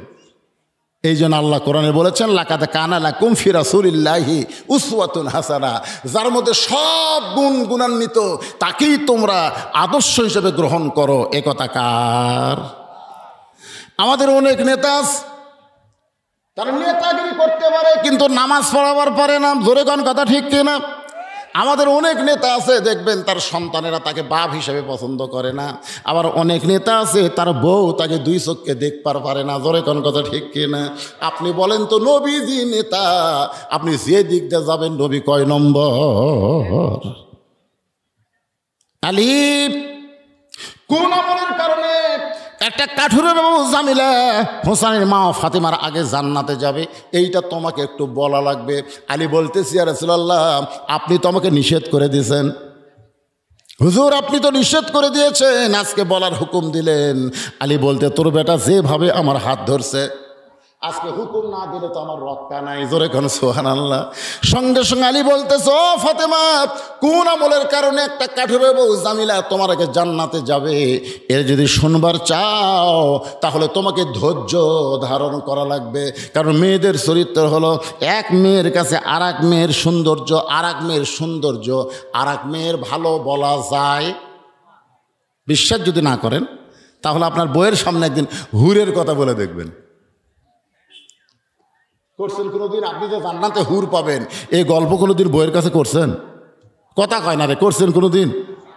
আপনার বউ কত ভালো, একদিন গল্প করে দেখবেন। আমি শুধু বলছিলাম, আল্লাহ যদি আমাকে জান্নাত দেয়, জান্নাতে যে হুর হবে সে হুরের নাকের সাইজ এরকম, চোখের সাইজ বলতে আমার বউ দেখি বালুস বগলের মধ্যে নিয়ে ঘর থেকে বাইরে হয়ে যাচ্ছে। আমি বললাম কোথায় যাও? বল হুর নিয়ে থাকো, আমার কি দরকার। আমি সেই দিন বুঝেছি ভাই নিজের বইয়ের কাছে হুরের গল্প করারও কোনো সুযোগ কথা কন না কেন। আপনার বইয়ের কাছে আপনার বইয়ের বোনের তারিফ করে দেখবেন, রাগ করবে। নিজের বউ অন্য কোনো মেয়ের তারিফ, অন্য কোনো মেয়ের প্রশংসা শুনতে চায়, যার কারণে হযরত আলী বললেন, ফাতেমা কোন আমলের কারণে কাঠুরার বউ জামিলা তোমার আগে জান্নাতে যাবে, এটা জানতে গেলে তোমাকে ধৈর্য ধারণ করা লাগবে। ফাতেমা বলতেছে আমার কোনো আপত্তি নাই, আমি শুনতে চাই কোন আমলের কারণে একটা কাঠুরার বউ ফাতেমার আগে জান্নাতে যাবে। আল্লাহ রাসূল বললেন, ফাতেমা তাহলে শোনো, তোমার কি মনে আছে? একটু মনোযোগ দাও। আলী যা বলবে মনোযোগ দিয়ে শুনবে। আলী বলতেছেন, ফাতেমা একদিন দুপুর বেলায় তুমি ওকে ঘরের মধ্যে ডাকলে। আলী বলতেছে, আমি যখন ঘরের মধ্যে গেলাম তখন তুমি আমাকে একটা ওড়না দিয়ে বললেন, স্বামী গো, হাসান হোসেন ক্ষুধার জ্বালায় কানতে কানতে ঘুমায় গেছে, ঘুম থেকে চেতন পাইয়ে খাবার চাবে, কিন্তু গোটা ঘরে খাবার কিছু নাই। আমি জানি এই মুহূর্তে আপনার পকেটেও কোনো টাকা নেই।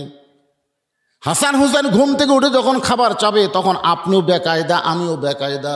এই জন্য এই জিনিসটা আপনাকে দিলাম, এটা হলো আমার ওড়না, এটা বাজারে বিক্রি করবেন, এর যা দাম হবে সেই দাম দিয়া আমার হাসান হোসেনের জন্য খাবার নিয়ে আসবে।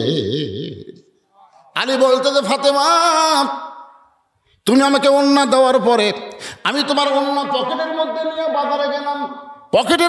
বাজারে গেলাম, কারণ ফাতেমার ওড়না স্বামী নিয়ে বাজারে ঘুরতেছে, মনটা খালি বারবার বলতেছে ওড়না বের করে যদি বিক্রি করবার চাই, আর খরিদ্দার যদি বলে আলী এই ওড়নাটা কার, আমি যদি বলি আমার বইয়ের, তখনই খরিদ্দার চিন্তা করবে যে পুরুষ মানুষ বইয়ের জিনিস বেচা খায়, এই পুরুষ হলো দুর্বল পুরুষ। জোরে কোন কি পুরুষ?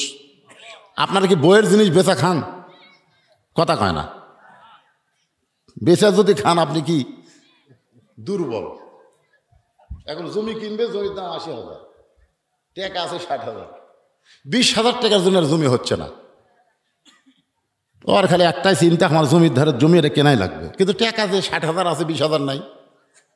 দুপুরে বেলা হাত খাবার যায় দেখে ওর বইয়ের গলাত মালা, ওর নজর খালি মালার দিকে। এই মালাটা কিন্তু ওই কিনে দেয়নি, ওর শ্বশুর কিনা মেয়েক দিছে। বিয়ার সময় অনেক বাবা মেয়ে দেয় না, এজন্য এখন দেয় কি দেয় না, তো এখন ওই মালার দিকে বারবার তাকায় আর বলতেছে হতেই হচ্ছে না, হতেই হচ্ছে। বউ কই কি গো, হতে হয় না কি? জমির ধারের জমি গো, হতেই হচ্ছে না। ৬০,০০০ টাকা আছে, জমির দাম ৮০,০০০, ২০,০০০ টাকা কোথায় পাই? বউ বলতে ধৈর্য ধরো, ইন্নাল্লাহা মা'আস সাবিরিন, ধৈর্যশীলদের সঙ্গে আল্লাহ আছে। এ বছর হবি না সামনে বছর হবি। স্বামী বলতে তোর বাপের জমি, তোর বাপে আমার জন্য 1 বছর থুবি। বউ বলতেছে তাহলে আমার উপর খেপেন কেন? বলে খেপার কারণ হলো তুই একটু দয়া করলি আমার জায়গাটা হয়। বউ কয় আমি কি দয়া করবো কন্ত? দেখ বিয়ার সময় তোর বাপ ওই মালা দিছে, এখন বলতো ওই মালার সাইজ আছে, এখন যে সুন্দর সুন্দর সোনার মালা নামছে রে, ওই পুরাতন মালা গলার দিয়ে ঘুরিস, তোর শরম নেই? ওই মালাটা খালি আমার দে, ওটা বেচা 20,000 টাকা হবে, জমিটা কেনা হবে। আল্লাহর শপথ করে বলছি যে ভাত খাতে খাতে আগামী বছর এক ডবল সোনার মালা তোকে যদি আমি না দেই, হ্যাঁ মুসলমানের বাচ্চাই লই। এমন কথা বলছে। এখানে বউ গলার মালা খুলে স্বামীকে দিছে, যাও ডবল দিবা, কিন্তু আল্লাহর শপথ ওই মালা বেচা জমি লিছে। মেয়েরা কিন্তু সব জায়গায় হিসাব না করলেও কত জায়গায় কিন্তু হিসাব ঠিক আছে, ধরে কারণ ঠিক কিনা। হ্যাঁ, 1 বছর পরে বল, স্বামী গো গত বছর মালা বিক্রি করে জমি নিলেন, 1 বছর হয়ে গেল, আমার ডবল দেওয়া লাগবে না, ওই রকম মালাই দেন। স্বামী বলতে তুমি আমার কাছে আসো। যে বউ কাছে আইছে, তুমি মালা কার জন্য পরবা? কত তুমি তো গলাত মালা দিবা, কে দেখবি? বদরুশি তো ওয়াজ করছে, মেয়েরা কেবলমাত্র এক ব্যক্তির জন্য সাজতে পারবে, সেই ব্যক্তি হলো তার স্বামী। স্বামী ছাড়া অন্য কারোর জন্য সাজাই জায়েজ নাই। এখন তুমি বলো, তুমি তো গলাত মালা দিয়ে ঘুরবে, ওটা কে দেখবে? তোমার স্বামী তো দেখবে। কিন্তু মালা ছাড়া যদি তোমাকে ভালো লাগে তো মালার কি দরকার আছে রে? বউ মনে মনে কে আচ্ছা সিটার রে, এরকম কোন সিটার মার্কা স্বামী আছে না? জোরে কোন আছে না? নাই, বইয়ের জিনিস বেচা খায়। হযরত আলী চিন্তায় পড়ে গেলেন। এই ওড়নাটা বের করে যদি বিক্রি করতে চাই, আর খরিদ্দার যদি জিজ্ঞাসা করে কার ওড়না, আমি যদি বলি আমার বইয়ের ওড়না, তাহলে খরিদ্দার মনে মনে চিন্তা করবে আলী দুর্বল পুরুষ, বইয়ের জিনিস বেচা খায়। আলী বলেন, ফাতেমা রে, গোটা বাজার ঘুরতেছি, তোমার ওড়না বের করে বেচার সাহস পাই না। এমন সময় এক খরিদ্দার আমাকে সালাম দেয়, বলে আলী ভাই আপনি মনে হয় কিছু বিক্রি করবেন। আমাকে যখন বলতেছে আপনি মনে হয় কিছু বিক্রি করবেন, আমি আলী চমকে গেলাম। আমি বিক্রি করব কোনো জিনিস, এইটাই এই খরিদ্দার কেমনে করে জানে? আমি তাকায় দেখি খরিদ্দার একটা ব্যাগ বের করে ওইটা ফাঁক করে ধরে আছে। আমি পকেট থেকে ওড়না বের করে যখন ব্যাগের মধ্যে দিলাম, ওই খরিদ্দার একটা বারও ব্যাগের দিকে তাকাইল না। আমার 6টা দিরহাম দিয়ে খরিদ্দার কোথায় যেন চলে গেল। আলী বলতেছেন, ফাতেমা আমি 6টা দিরহাম পাই এক দৌড়ে খাবার দোকানে গেলাম। দোকানদারকে বললাম, ভাই জান আমার হাসান হোসেন ক্ষুধার জ্বালায় কাঁদতেছে, কাঁদতে কাঁদতে ঘুমিয়ে গেছে, ঘুম থেকে উঠলেই খাবার চাবে। এই 6টা দিরহামের যে খাবার হবে তাড়াতাড়ি আমাকে খাবার টোপলা করে দাও। আলী বলে, ফাতেমা রে, দোকানদার খুব তাড়াতাড়ি করে 6 দিরহামের খাবার যখন টোপলা করে আমার হাতে দিবার চায়, আমি 6টা দিরহাম দিব, টোপলা খানা নিব। এমন সময় একজন সাইলকারী আমাকে বলতেছে, আলী ভাই আজকে 3 দিন হলে আমার বাড়িতে কোনো খাবার নাই, যদি পারো মেহেরবানি একটু দান করো, যদি পারো মেহেরবানি একটু দান করো। আলী বলে, ফাতেমা রে, আমার মনে এত রাগ হয়ে গেল, আমি 6টা দিরহাম দিয়ে নিজের সন্তানের জন্য খাবার চাই। এমন সময় যদি কোনো সাইলকারী ফকির আমার কাছে ভিক্ষা চায়, তাহলে বলো তো আমার মনে কেমন রাগ হবে। আমি আলী রাগটা করে যখন ফকিরের দিকে তাকাইছি, এমন সময় আল্লাহর কোরআন বলতেছে, আম্মা সাইলা ফালা তানহার, আলী রে সাইলকারীর সঙ্গে খারাপ ব্যবহার করিস না। আপনাদের কাছে আমি জানতে চাই, হযরত আলীর কাছে সন্তান বড় না আল্লাহর কোরআন বড়? জোরে কর না কেন? সন্তান বড় না আল্লাহর কোরআন বড়? আজকে আমাদের কাছে সন্তান বড় না আল্লাহর কোরআন বড়?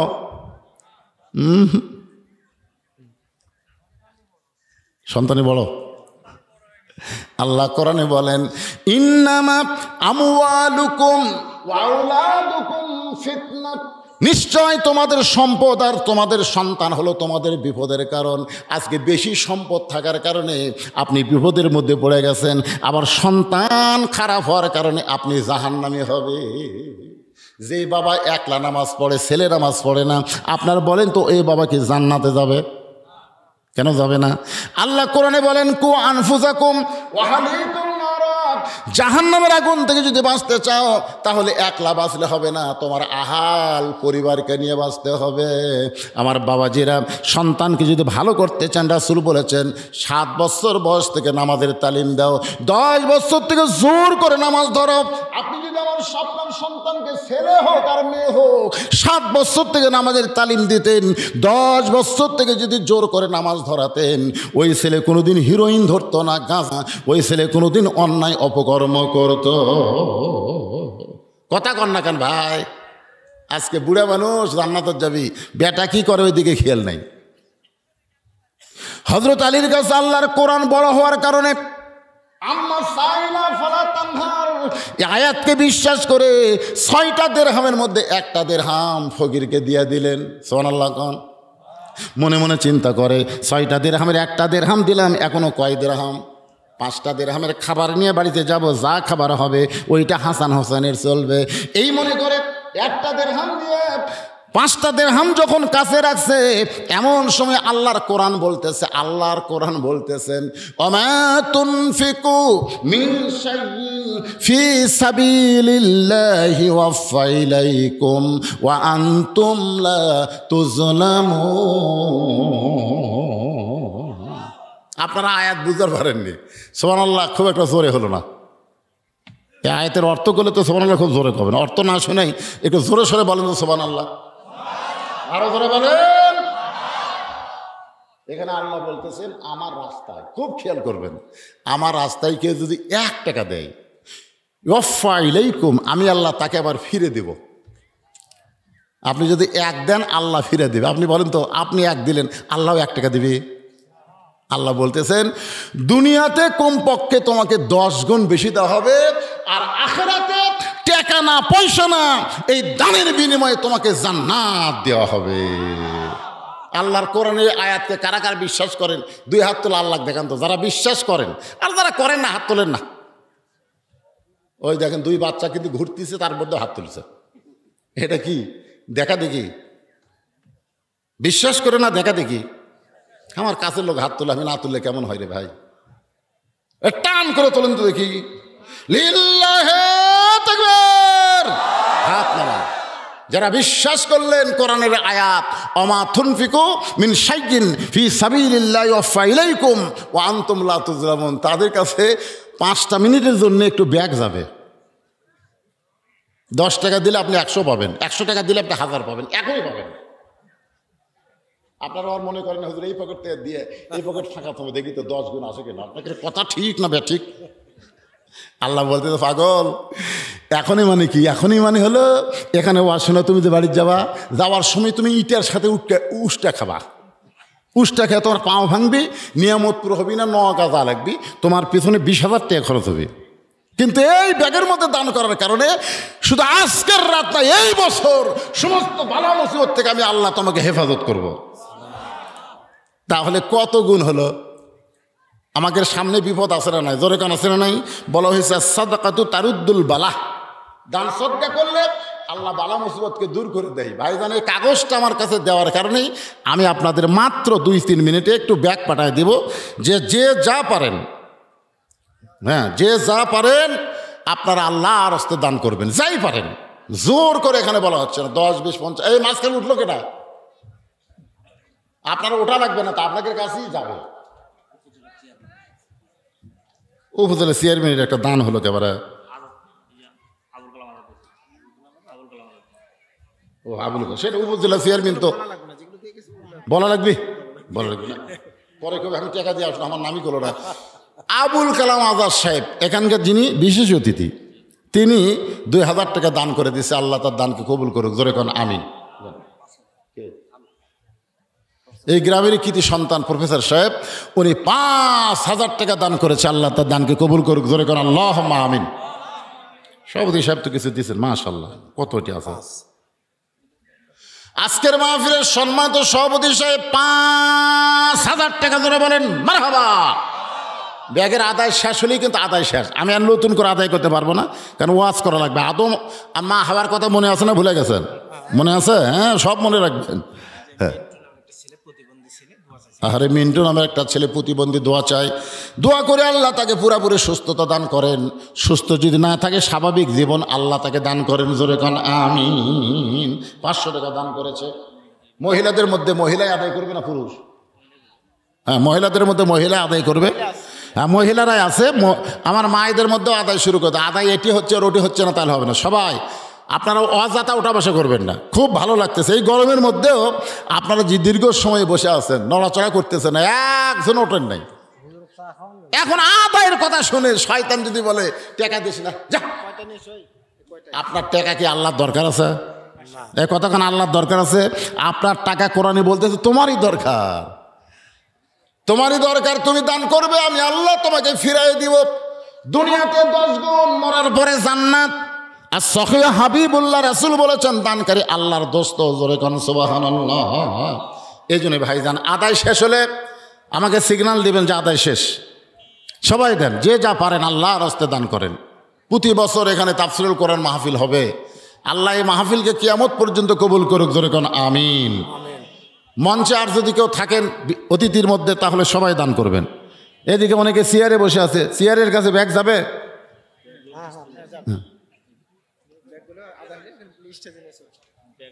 হ্যাঁ, স্টেজে আসবেন, ব্যাগ নিয়ে অন্য সাইডে যাওয়া চলবে না বাজান, সব স্টেজে চলে আসবেন। একটু জিকির করেন, লা ইলাহা ইল্লাল্লাহ, জোরে সোরে লা ইলাহা। কে রে, কলেমার জিকির করতে কি অলসতা লাগতেছে? মহব্বতে লা ইলাহা ইল্লাল্লাহ, লা ইলাহা, লা ইলাহা ইল্লাল্লাহ মুহাম্মাদুর রাসূলুল্লাহ। আল্লাহর কোরআন বলতে চালি রে,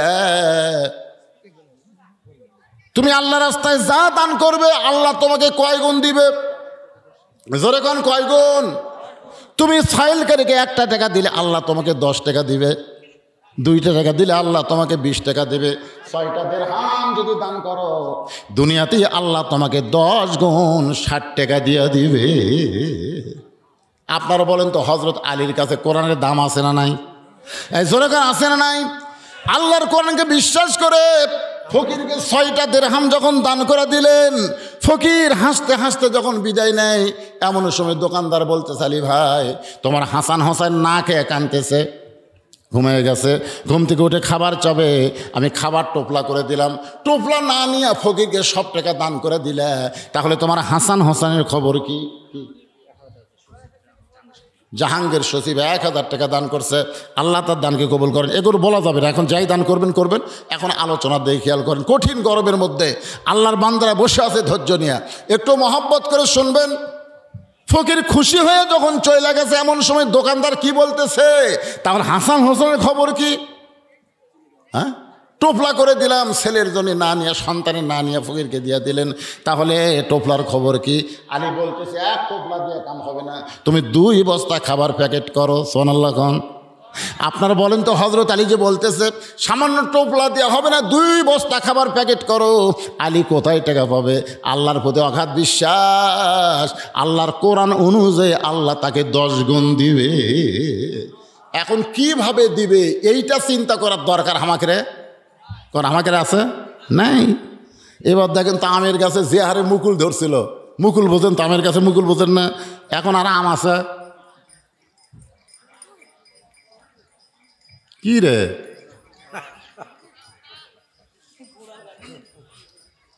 ভাইজান দেওয়ার মালিক কে? এই জমিতে ধান লাগাইছেন, মনে করতেছেন ধানের যে সাইজ রে, বৈশাখ মাস অনেক কিছুই সামনে আছে না নাই? জোরে আছে না নাই? আসলে বলেন তো দেওয়ার মালিককে? এই বিশ্বাসটা আল্লাহর প্রতি অগাধভাবে রাখতে হবে। হযরত আলী বাজারের মধ্যে ঘুরতেছে আর বিশ্বাস করতেছে, দোকানদারকে বলেছে 2 বস্তা খাবার প্যাকেট করো, পকেটে 1টাও টাকা নাই। এমন সময় একজন লোক উট নিয়ে বাজারে আসতেছে, আলীর ডাক দেয়, আলী ভাই উটটাকে কিনবেন নাকি? আলী বলতেছেন 1 টাকাও পকেটে নাই, তোমার উটটা কেমনে কিনবো বলো? উটওয়ালা বলতেছে 100 দিরহামই বাকি দিয়ে উটটা কিনেন, বিক্রি করে আপনি টাকা দেবেন, সেইটাও কি পারবেন না? আলী বলতেছে এইটা পারা যাবে, বিক্রি করে টাকা দেওয়া। জোরে কোন কি করে টাকা দেওয়া? 100 দিরহাম বাকিতে উটটা নিয়ে হযরত আলী যেই মাত্র উটের বাজারে, এমন সময় চারিদিক থেকে খরিদ্দার ঘিরে ধরে বলতেছে, আলী ভাই কবে থেকে উটের ব্যবসা শুরু করলেন? কারণ আপনি হলেন পৃথিবীর সবচাইতে জ্ঞানী। জ্ঞানী ব্যক্তিরা কোনোদিন উটের ব্যবসা করে না, এত জ্ঞানী ব্যক্তি হয়ে আপনি উটের ব্যবসা করতেছেন।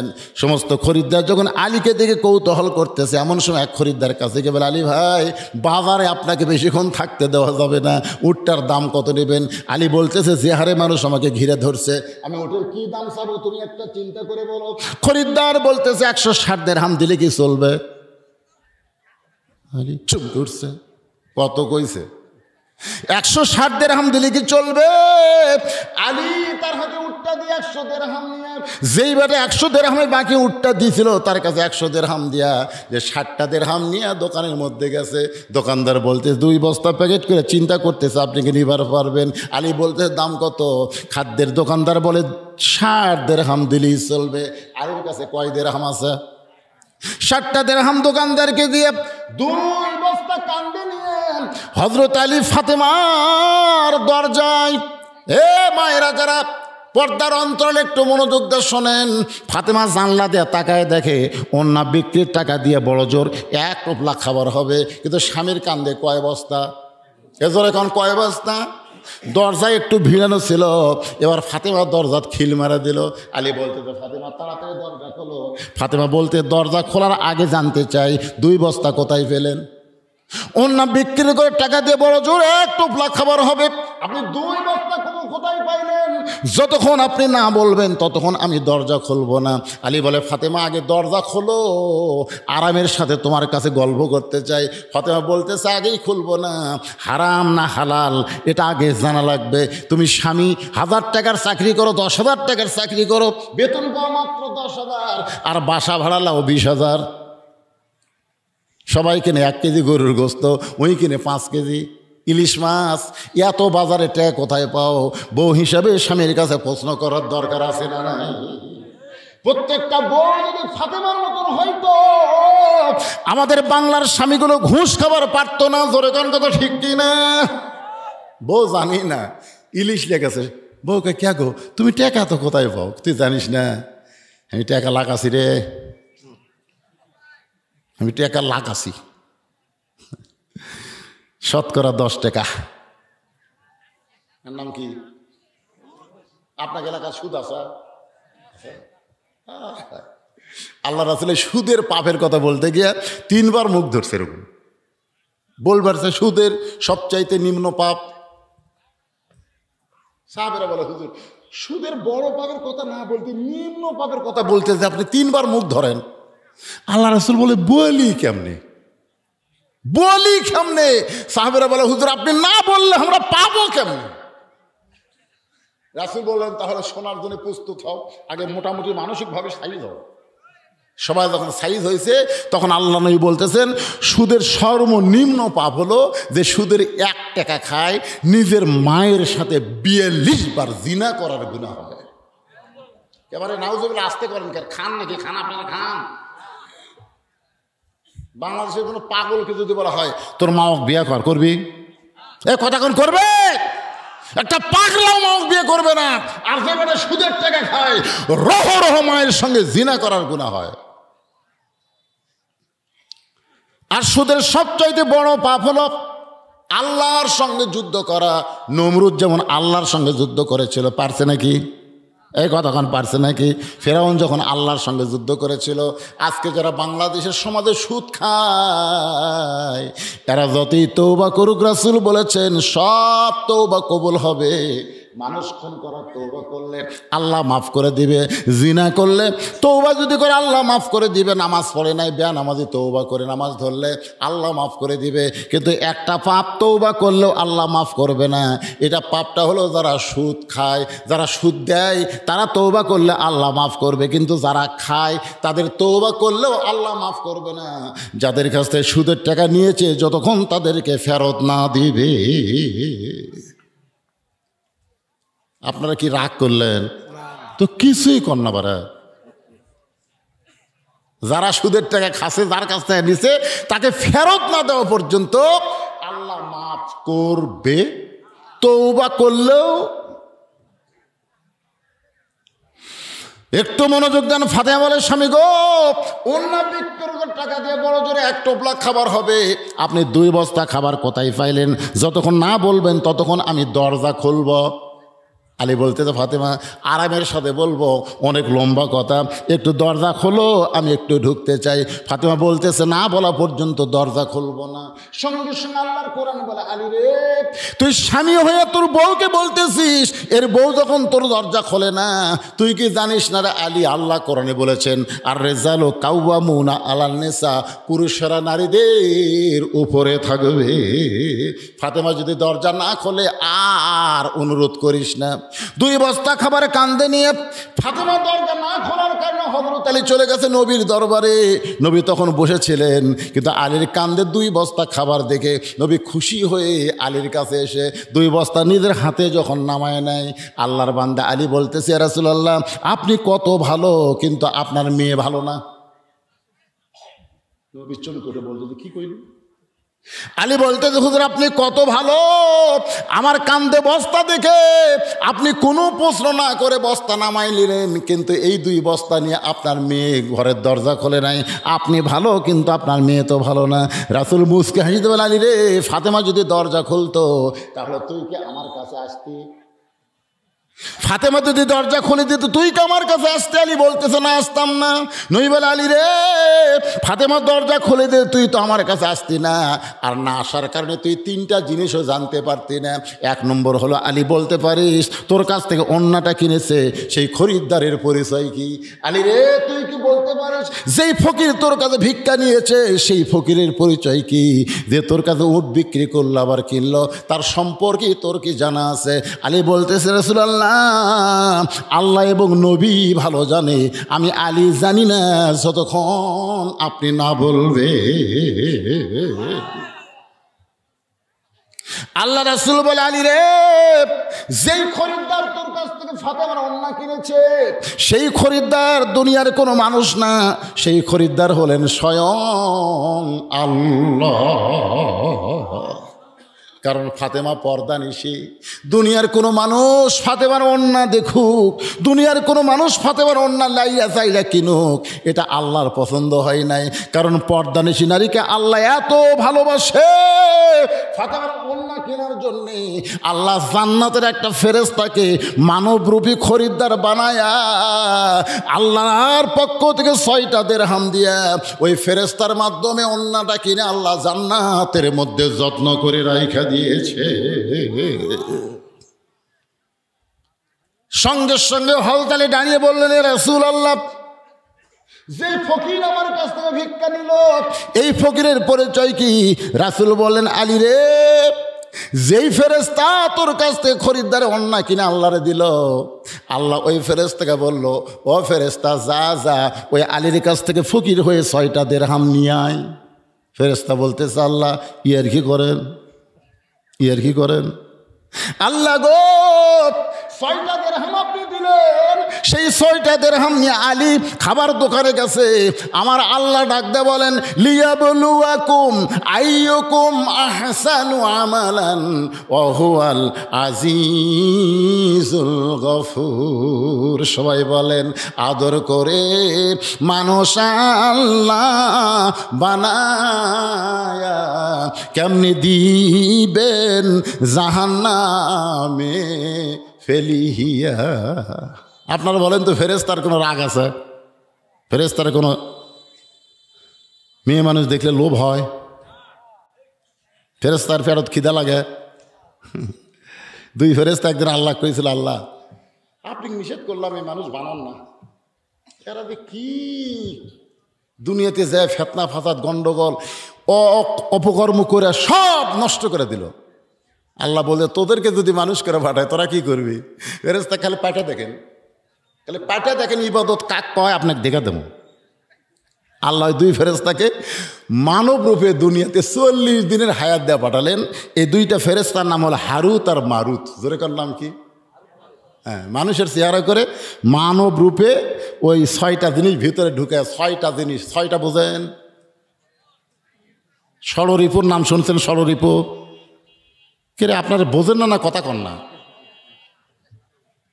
গিয়াছিলাম ভবের বাজারে, 6 চোরাতে চুরি কইরায় আল্লাহ ধরলো আমারে। যারা চুরি করলো খালাস পাইল, আমায় দিল জেলখানা। আল্লাহ উপায় বলো না, জনম দুঃখী কপাল পোড়া মানুষ আমি একজনা। আল্লাহ যদি আমাদের মধ্যে কাম, ক্রোধ, লোভ, মদ, মাৎসর্য, হিংসা, এই 6টা রিপু যদি আমাদের মধ্যে না দিত, আমরা ফেরেশতাদের চাইতেও কোটি গুণ ভালো হতাম। ধরে কোন কথা ঠিক? কথা ফেরেশতার খিদে নেয়। মেয়ে মানুষ দেখলে ফেরেশতার মন কিছুই করে না, কিন্তু আমাদের পেটত খিদে আছে। একটা মেয়ে মানুষ দেখলে, টাকা পয়সা দেখলে লিভার মন চাইকে চায় না, লোভ। একজনের 3 তলা বাড়ি দেখলে হিংসা হয় কি হয় না? কথা কর না কেন? এইগুলো ফেরেশতাদের মধ্যে না থাকার কারণে আল্লাহ তাআলা 2টা ফেরেশতাকে মানুষ বানায় দুনিয়াতে পাঠাইলেন 40 দিনের। জোরে বলেন, কয় দিনের? 40 দিনের মধ্যে পেটে খিদা লাগছে। পেটে যখন খিদা লাগছে, এই হারুত মারুত এখন মানবরূপী হইয়া খিদার জন্যে কাম চায়। খিদার জন্যে কি চায়? কাজ চায়, কাজ। একজনকে বলতেছে, ভাই আমরা 2 জন একটু কাজ চাই, এখনকার পেটে তো খিদা লাগছে, কাজের বিনিময়ে খাদ্য। তখন বলতেছে, তোর তো আমি চিনি না রে, তোদেরকে তো আমি চিনি না, কাজ দিয়ে তুই চুরি করিস। এখন আপনারা বলেন, 2 দিন ঘুরিছে, কেউ কাজ দেয়নি। তখন ওরা 2 জন ঘুরতে ঘুরতে দেখে একটা হোটেল, খাবার হোটেল। লুকা লুকা যায় ওই খাদ্য যেটা করতে, যেই খাবার নিয়ে খাচ্ছে, ইতিমধ্যে হোটেলের মালিকের বউ দেখছে, হোটেলের যে মালিক তার বউ দেখছে। হে চোর, হাত কেটে দিবি। আর 2 জন কারো ওই হোটেলের মালিক আবার হিজড়া, বুঝলেন? বেশিরভাগ হোটেলের দেখবেন হিজড়া আছে না, নাই বিয়ে করছে ঠিকই, কিন্তু বইয়ের মনের খাইশ মিটাবার পারে না। তো বউ বলতেছে, ঠিক আছে তোরা যে চোর এটা আমি বলবো না, তোরা আমার একটা কাম কর, ওই খাটের তলে যায় লুকা থাকে, যা। ভারত মারত ওই খাটের তলে লুকা আছে। স্বামী দোকানের জিনিস কিনবার বাজারে গেছে, গঞ্জে গেছে, গভীর রাত্রে বলছে বার হ, এখন আমার সাথে কাম কর। ওই সাথে গুজে ওর সাথে খারাপ আছে, ওরা দুই ভাই পাড়াবাড়ি লেগে ওর সাথে জিনা ব্যভিচারী যা করা দরকার করিছে, চুরি করে খাসে, আবার জিনাও করি যায়। জিনা করার পরে ওর বার করে দিস। তখন যাচ্ছে বলতেছে, কি কাম করনো রে, চুরিও করনো আবার জিনাও করনো, হায় হায় 40 দিনের হায়াত আল্লাহ দিছে, কটা হলো? ইতিমধ্যে দেখে গাছতলার জনগণ কি যেন খাচ্ছে আর বলে, আমি বাদশাহ, আমি রাজা, আমি বাদশাহ, আমি রাজা। ওরা চিন্তা করতেছে আমরা যে চুরি করছি, জিনা করছি, এটা ভুলে থাকার জন্য এটা খাওয়া দরকার। অনেকে গাঁজা টাজা খাই কি খায় না, ধরে অতীত ভোলার জন্যে নেশা করে। ওই দুই ফেরেশতা ওই যে চুরি করছে, জিনা করছে, এটা বলার জন্য একটা ঢক ঢক করে খাসে ভাই। খাওয়ার পরে দেখে মদ আর নাই, তখন আরো নাই রে, দিব কোথায় এ দে, মানে লিশা তো চোর, ঠিক আছে, যাই মদ বেচা খাবার মেরে পিটাই মারিছে, বুঝলেন? ওই তখন মরা সারা, তখন আল্লাহ ডাক দেয়, বলে কে রে, 40 দিনের হায়াত দুনিয়াতে গেলি, ইবাদত কারে কয় আমারে দেখাই দিবি, কি করলি? আমার বান্দারা সারা জীবনে জর্দে পাপ করে না, তোরা কয়দিনই না তার সাথে বেশি করলি। তখন দুই ফেরেশতা কান্দের বলে, আল্লাহ, দুনিয়া যে এমন একটা জায়গা, এই জায়গায় আসলে আল্লাহ আছে এটা মনেই থাকে না। দেখছেন, হারুদ মারুদ বলতেছে দুনিয়া এমন একটা জায়গা, এখানে আসলে আল্লাহ যে আছে এটা মনেই থাকে না। এরপরেও যে মানুষ দুনিয়াতে সে অন্যায় অপকর্ম না করে আল্লাহ আছে বিশ্বাস করে দৈনিক 5 বার যারা মসজিদে যায়, এরা ফেরেশতাদের চাইতেও কোটি কোটি গুণ সম্মানী। ধরে কোন কথা ঠিক কি না? লাকাদ খালাকনাল ইনসানা ফি আহসানি তাকবীম। আল্লাহু আকবার। একটু মনোযোগ দিয়ে শোনেন। আল্লাহ নবী ডাক দে বলে, আলী রে, ওই ফেরেশতাকে আল্লাহ বললেন, যা ফকির হয়ে আলীর কাছে, আমি আল্লাহ আজকে পরীক্ষা করব আলীর কাছে সন্তানের দাম বেশি না আমার কোরআনের দাম বেশি। আলী রে, ওই পরীক্ষায় তুমি বিজয় লাভ করলে নিজের সন্তানের দিকে না তাকায়া ফেরেশতা ফকির মনে করে তাকে 6টা দিরহাম দান করলে, ওই ফেরেশতা 6টা দিরহাম আল্লাহকে দিয়ে যখন কান্দে, আল্লাহ বলে, কান্দিস না রে, 6টা দিরহামের 7 দিরহাম আলীর ফেরত দেওয়া লাগবে। কারণ আলীর অন্তর অগাধ বিশ্বাস দোকানদারকে বলেছে 2 বস্তা খাবার প্যাকেট কর, যে আমি আল্লাহকে সম্মান করে, আমি আল্লাহ ইন্না আকরামাকুম ইনদাল্লাহি আতকাকুম, তার সম্মান বাড়ায়া দে। যা, যে উটের পিঠে চড়ে ফাতেমা জান্নাতে যাবে, সেই উটটা বিক্রি কর 100 দিরহামে বাকিতে, কারণ আলীর কাছে তো 1 টাকাও নাই। 100 দিরহামে বাকিতে উটটা যখন নিচে, এই ফেরেশতাকে আল্লাহ খরিদ্দার বানায় বলতে, যা 160 দিরহামে উটটা কিন। 100 দিরহাম ফেরত নিয়ে 60টা দিরহাম আলী পাইছে। আল্লাহ নবী ডাকতে বলে, আলী রে, ফাতেমা যদি দরজা খুলতো এই খবর তোকে কে জানাইতো? ফাতেমা বলতেছে, ওই কাঠুরের বউ জামিল আমার আগে জান্নাতে কেমনে যাবে? সেই কথা না বলে এত লম্বা ওয়াজ করলেন। আমি জানতে চাই, ওই কাঠুরের বউ জামিল আমার আগে জান্নাতে কেমনে যাবে?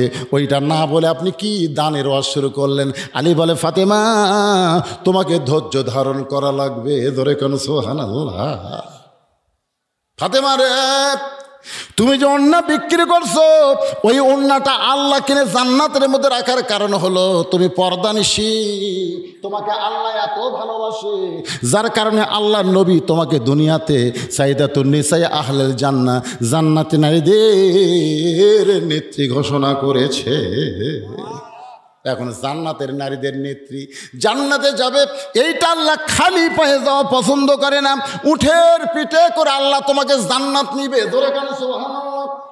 ও ফাতেমা, আল্লাহ তোমাকে উটের পিঠে যখন উঠাই দেবে, উটটা আপন গতিতে জান্নাতের দিকে হাঁটতে থাকবে, কিন্তু ওই যে জান্নাতের দরজা দেখা যায়, হঠাৎ উটটার পায়ে কে যেন ব্রেক করে দিল, উটটার সামনের দিকে যায় না। ফেরেশতা বলে আল্লাহ, উটটা ব্রেক হয়ে গেল, উটটা যার সামনে যায় না, এখন করব কি? আল্লাহ বলে উটটা যদি আপন গতিতে না যায়, তাহলে উটটারে টেনে টেনে জান্নাতে নিয়ে যাওয়া লাগবে। ফেরেশতা বলে আল্লাহ, উটটার কি ধরে টানবে? উটের গলায় তো কোনো রশি নাই, উটটা কি ধরে টানবে? উটের টানার মতন তো কিছুই নাই। আল্লাহ বলে ফেরেশতা রে, আমি ফাতেমার ওড়নাটা কিনে জান্নাতের ভিতরে যত্ন করে রেখে দিয়েছি, ওই ওড়নার এক মুড়া উটের গলায় বেঁধে দাও।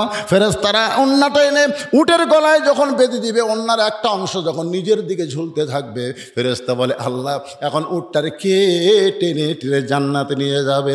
আল্লাহ তখন ডাকতে বলবেন, কাঠেরের বউ জামিলা রে, তোমার স্বামী সব সময় দোয়া করতো, আল্লাহ আমার যে বউটা নবীর কলিজার টুকরা ফাতেমার জন্য দরজা খোলেনি আমার হুকুম ছাড়া, আমি একজন গরিব কাটুরি, আমি কি দোয়া করি, আল্লাহ আমার বউটাকে তুমি সবার আগে জান্নাত দিও।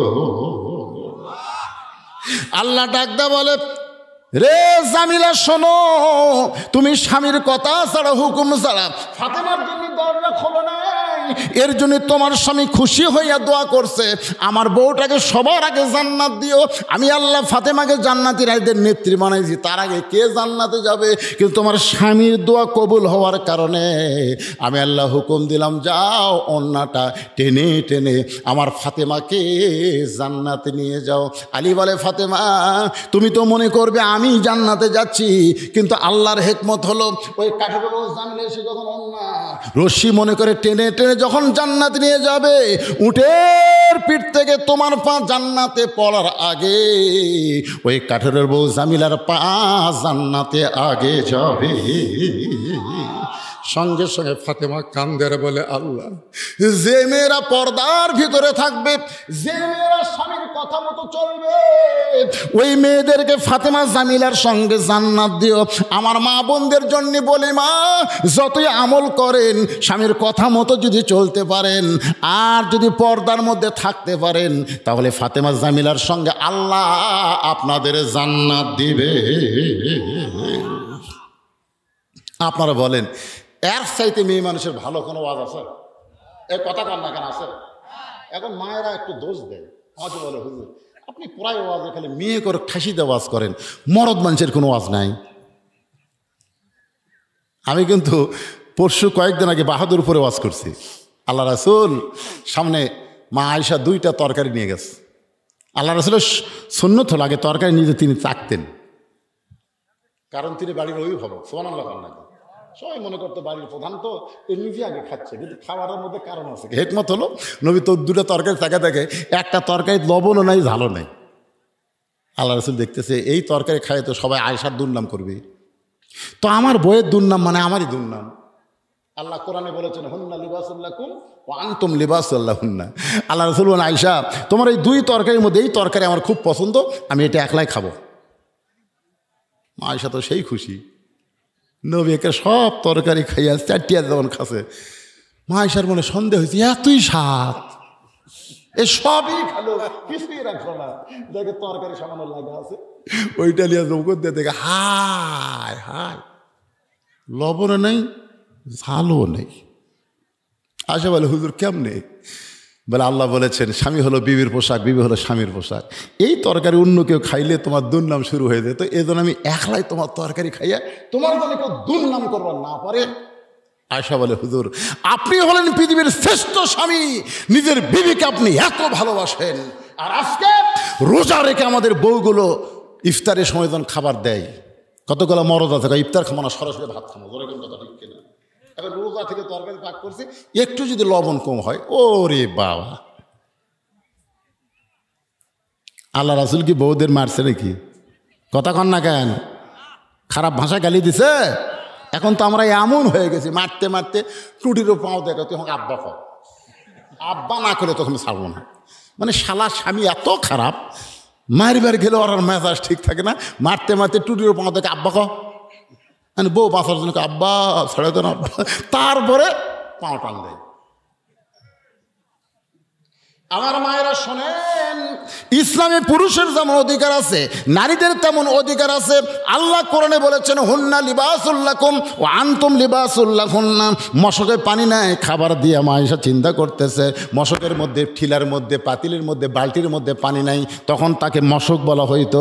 রাসূল বা আয়েশা, কোনো টেনশন করো না, তুমি খাবার ব্যবস্থ করো, আর আমি পানি আনতেছি। আয়েশা বলে, রাসূলুল্লাহ, হুজুর আপনি কেন পানি আনবেন? আপনি হলেন আল্লাহর নবী। আয়েশা বললেন, আপনি হলেন আল্লাহর নবী। রাসূল বলতেছে, আমি আল্লাহর যেমন নবী তেমন আয়েশার স্বামী। এক ঠিলা পানি মাথাত করে নিয়ে কে আসতেছে? আল্লাহর নবী আসতেছে। আয়েশা বলতেছে, আল্লাহ, আমার মতন ভালো স্বামী পৃথিবীর কেউ পায়নি। একটা বিশাল মিষ্টি লাউ মা আয়েশা করতে পারে না। রাসূল বলে, আমি কুটে দিই। মা আয়েশা যে গ্লাসে পানি পান করতেন, আল্লাহ রাসূল ওই গ্লাসে পানি পান করতেন। কোন জায়গায় আয়েশার মুখ লাগিয়েছে, ওই জায়গায় রাসূল মুখ দিতেন। জোরে কোন সুবহানাল্লাহ। এত স্বামী স্ত্রীর মধ্যে মহব্বত ছিল। আল্লাহ রাসূল বিবিদের চা কখনো খায়নি। আর আমরা যখন নিয়ামতপুর বাজারে যাই, খালি হোটেল দেখলি ভাই, বউ আজ প্রায় 1 মাস হলে বলছে, আমার একটু বাদাম খাওয়ার মন চাইবো, একটু বাদাম আনবেন। এই বাড়িতে সে কয়, রে মনে খুঁজলাম কিন্তু বাদাম আলা নাই। আসলে কিন্তু আইসার মনে নেই। বউ কয়, না এটা আনবি না। মুরগির ডিম বেছে 20 টাকা সঙ্গে খাদ্য দিয়েছে, এই 20টা টাকার বাদাম আনবেন। আপনি আনছেন না, প্রায় 1 মাস দেখলাম আপনি আনেন না। ওই এবার 20 টাকা পকেট তুই বাদামালার কাছে যায়, বলতে, দেখো বউ পালা মানে হাতি পালা। বউ পালা মানে কি? জনগণ বুঝাচ্ছে, বইয়ের জন্য বাদাম দিচ্ছে। বাদাম কত টাকা? বইয়ের ডিম বেচার টাকাতে বাদাম দিচ্ছে, আর জনগণকে দেখাচ্ছে, দেখো বউ পালা মানে হাতি পালা। জনগণ বুঝতেছে ভালো স্বামী পারে, বইয়ের জন্য বাদাম কিনতেছে। বাদাম পকেটের মধ্যে দিয়েছে, বুঝলেন? আর মন খালি বলতেছে, মিন সালো আস্তে খান্না, তোর পকেট ভ্যারি করে। পকেটের যে বইয়ের বাদাম আছে, একটা একটা করে বের করে টিপে খায়। সেই নিয়ামত থেকে আপনাকে এই হাজির আস্তে আস্তে বাদাম থাকে। বাড়ির কাছে হাত দিয়ে দেখি বাদাম নাই। হায় হায়, না বইয়ের বাদাম রে, মনের ভুলে সব শেষ। এখন বাড়িতে গেলে তো মুখে বাদামের গন্ধ পাবে। ওই বড়ির পাতা খাইয়া ব্যাসাক করে বাড়ির জায়গায় খুবই খুঁজলাম গো, আজও বাদাম আলা নাই। এরকম সিটার মার্কা স্বামী আসে না, জোরে করে আসে না নাই? আল্লাহ রাসূল বলেছেন, তোমার বিবির জন্য হালাল পথে 1 টাকা খরচ করো, আল্লাহ রাস্তায় 17 টাকা 18 টাকা দান করা সওয়াব আল্লাহ তোমাকে দিয়ে দিবে। জোরে করে সুবহানাল্লাহ। নিজের বিবির জন্য খরচ করবেন। এত কঠিন গরমের মধ্যে চুলায় যারা ভাত পাক করে তাদের জন্য প্রতিদিনে 1টা করে ডাব, না পারলেও সপ্তাহে নিজের বউকে 1টা করে ডাব খিলাবে।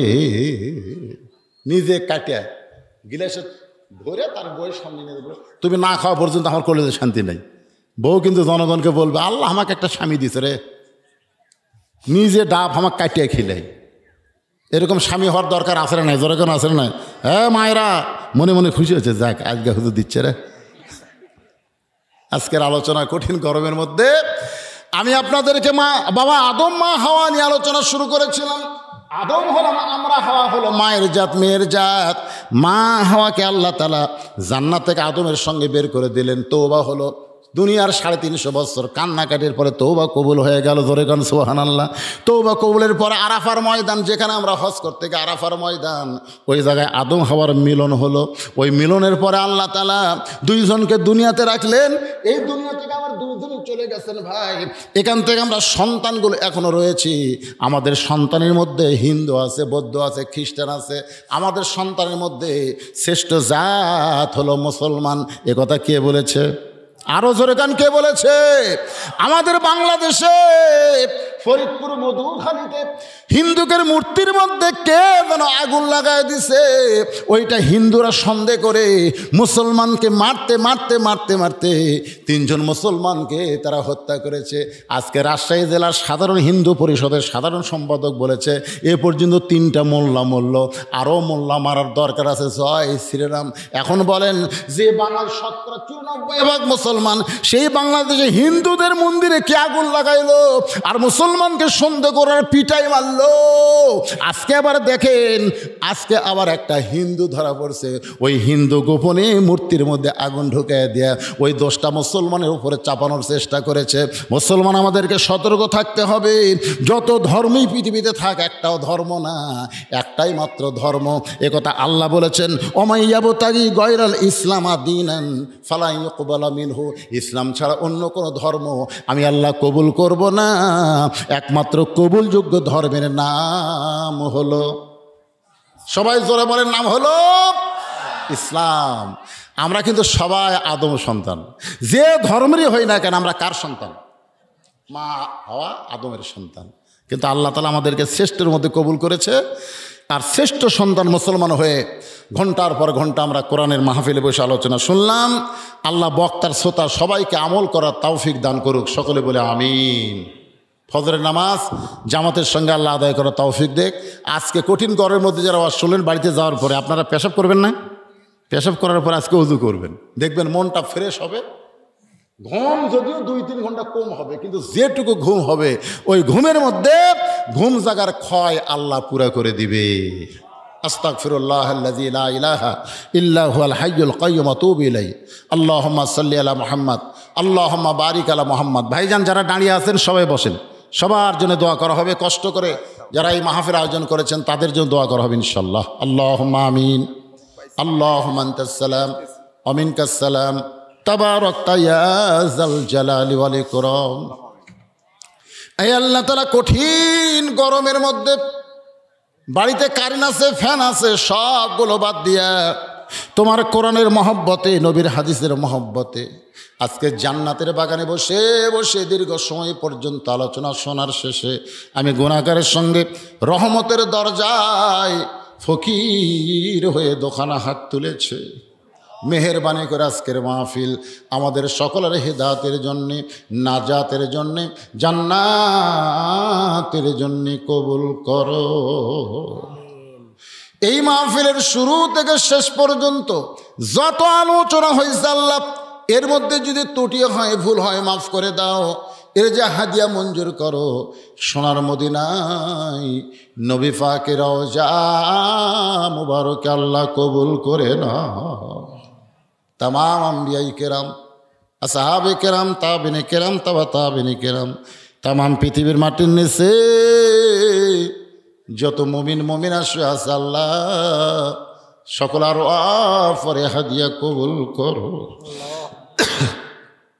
ঝাঁঝিরা গোরস্থানে যত মুর্দা শুয়ে আছে আল্লাহ সকলের কবরকে জান্নাতের টুকরা বানিয়ে দাও। আমরা যারা হাত তুলেছি আমাদের জনম দুঃখনী মা, ছোট্ট একটা শব্দ হলো মা। 2023 সালের 25শে ডিসেম্বর পর্যন্ত আমি জানতাম না মা না থাকলে এই দুনিয়াতে সন্তানের কেউ না। 18 সালে আমার বাবা দুনিয়া থেকে চলে গেছে। তখনও বারবার মায়ের কাছে গিয়ে বলতাম, মা বাবা না থাকলেও তো আপনি আছেন। কিন্তু 23 সালের ডিসেম্বরের 25 তারিখে মা যখন চলে গেল, গোটা দুনিয়াতে বহু মানুষ আছে, কিন্তু যার মা নাই, বাবা নাই, তার কেউ নাই।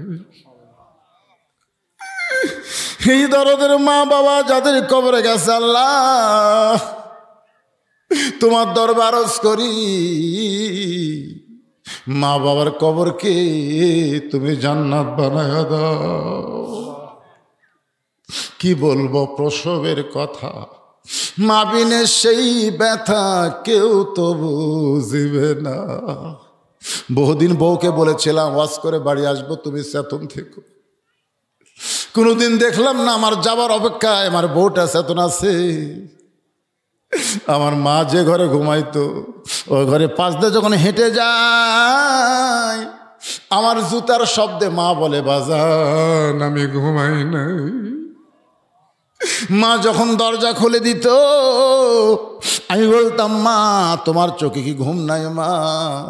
মা বলে, বেটারে বাড়ি আসবে এটা জানার পরে মা ঘুমায় না। আজকে এই মা যাদের কবরে চিরতরে ঘুমিয়ে গেছে আল্লাহ বাবা যাদের কবরে গেছে কবরগুলোকে জান্নাতের টুকরা বানায়া দাও। যাদের বাপ মা জীবিত আছে আল্লাহ এই নিয়ামতের হায়াত বাড়ায়া দাও। আল্লাহ ঝাঁঝিরার বাবা যারেরা মা বোনেরা কষ্ট করে মেহনত করে এত সুন্দর আয়োজন করেছে আল্লাহ তাদের আয়োজনকে জান্নাতের বিনিময়ে কবুল করো। এই মাহফিলের সর্বাত্মক সহযোগিতা যারা করেছে বুদ্ধি দিয়ে প্রশাসনিকভাবে অনুমতি নিয়ে সর্বদিক যারা সহযোগিতা করলো টাকা দিয়া পয়সা দিয়া বুদ্ধি দিয়া আল্লাহ তাদের সকলকেই জান্নাতি কবুল করে না। আল্লাহ আজকের মাহফিলের সম্মানিত সভাপতিকে আল্লাহ তুমি কবুল করো, সহসভাপতি কবুল করো, প্রধান অতিথি বিশেষ অতিথি সম্মানিত অতিথিদের আল্লাহ আল্লাহ তুমি কবুল করো। দীর্ঘ সময় পর্দার অন্তরালের মা বোনদের নেওয়াজ করেছে আল্লাহ আমার মা বোনদেরকে আবিদা সালিয়া পর্দা নিশি কবুল করে ফাতেমার চরিত্র দান করো, জামিলার প্রতি মতো স্বামী ভক্ত বানায়া দাও। আল্লাহ আমাদের মধ্যে যারা অসুস্থ সুস্থতার নিয়ামত দান করে দাও। গোটা বিশ্বের মুসলমানের ভিতরে খাস করে ফিলিস্তিনের মুসলমানকে আল্লাহ তুমি হেফাজত করো। যে ইসরাইল তোমার বাইতুল মুকাদ্দাসকে দখল করতে চায় তাব্বাত ইয়াদা আবি লাহাবি ওয়া তাব, আল্লাহ তুমি বলেছো আবু লাহাবের হাত ধ্বংস হোক। তুমি যদি ধ্বংসের আয়াত নাজিল করতে পারো পৃথিবীর মানচিত্রতে ইহুদিদেরকে আল্লাহ তুমি ধ্বংস করে দাও। যেখানে মুসলমান বিপদে আছে আল্লাহ মুসলমানের হেফাজত করো। আমার বাংলাদেশের সাম্প্রদায়িক শক্তি আল্লাহ মাথা চাড়া যেন না দেয়া সবাই মিলেমিশে মহব্বতে বসবাস করতে পারি। হিন্দু মুসলমান সবাই যেন মিলেমিশে আমাদের দেশে বসবাস করতে পারে আল্লাহ তুমি তৌফিক দাও। আল্লাহ কোনো ষড়যন্ত্রে আমাদের গরিব দেশ যেন না পড়ে আল্লাহ। আল্লাহ মাঠে ময়দানে আবাদগুলো আছে আল্লাহ আল্লাহ কোনো আসমানি গজব জমিনে গজব না দিয়ে আবাদগুলোকে হেফাজত করো আল্লাহ। আল্লাহ মেহেরবানি করে আমাদের দেশের যে খাদ্য সংকট দ্রব্যমূল্য আকাশ ছোঁয়া চলে যাচ্ছে আল্লাহ সব দিক দিয়ে রহমত বরকতে বাংলাদেশকে পরিপূর্ণ করে দাও আল্লাহ। আল্লাহ মেহেরবানি করে সবাই নিজের দিকে একটা মিনিট খেয়াল করে দেখেন কত মানুষের জানাজার নামাজ আমরা পড়েছি। এই দুই হাত দেখ কত কবরে আমরা মাটি দিয়েছি। একদিন আমরা সবাই মরে যাব। যেদিন আমাদের মৃত্যু হবে আমাদের জবানে তুমি জারি করে দিও লা ইলাহা ইল্লাল্লাহু মুহাম্মাদুর রাসূলুল্লাহ সাল্লাল্লাহু আলাইহি ওয়াসাল্লাম। আসসালামু আলাইকুম ওয়া রাহমাতুল্লাহি ওয়া বারাকাতুহু।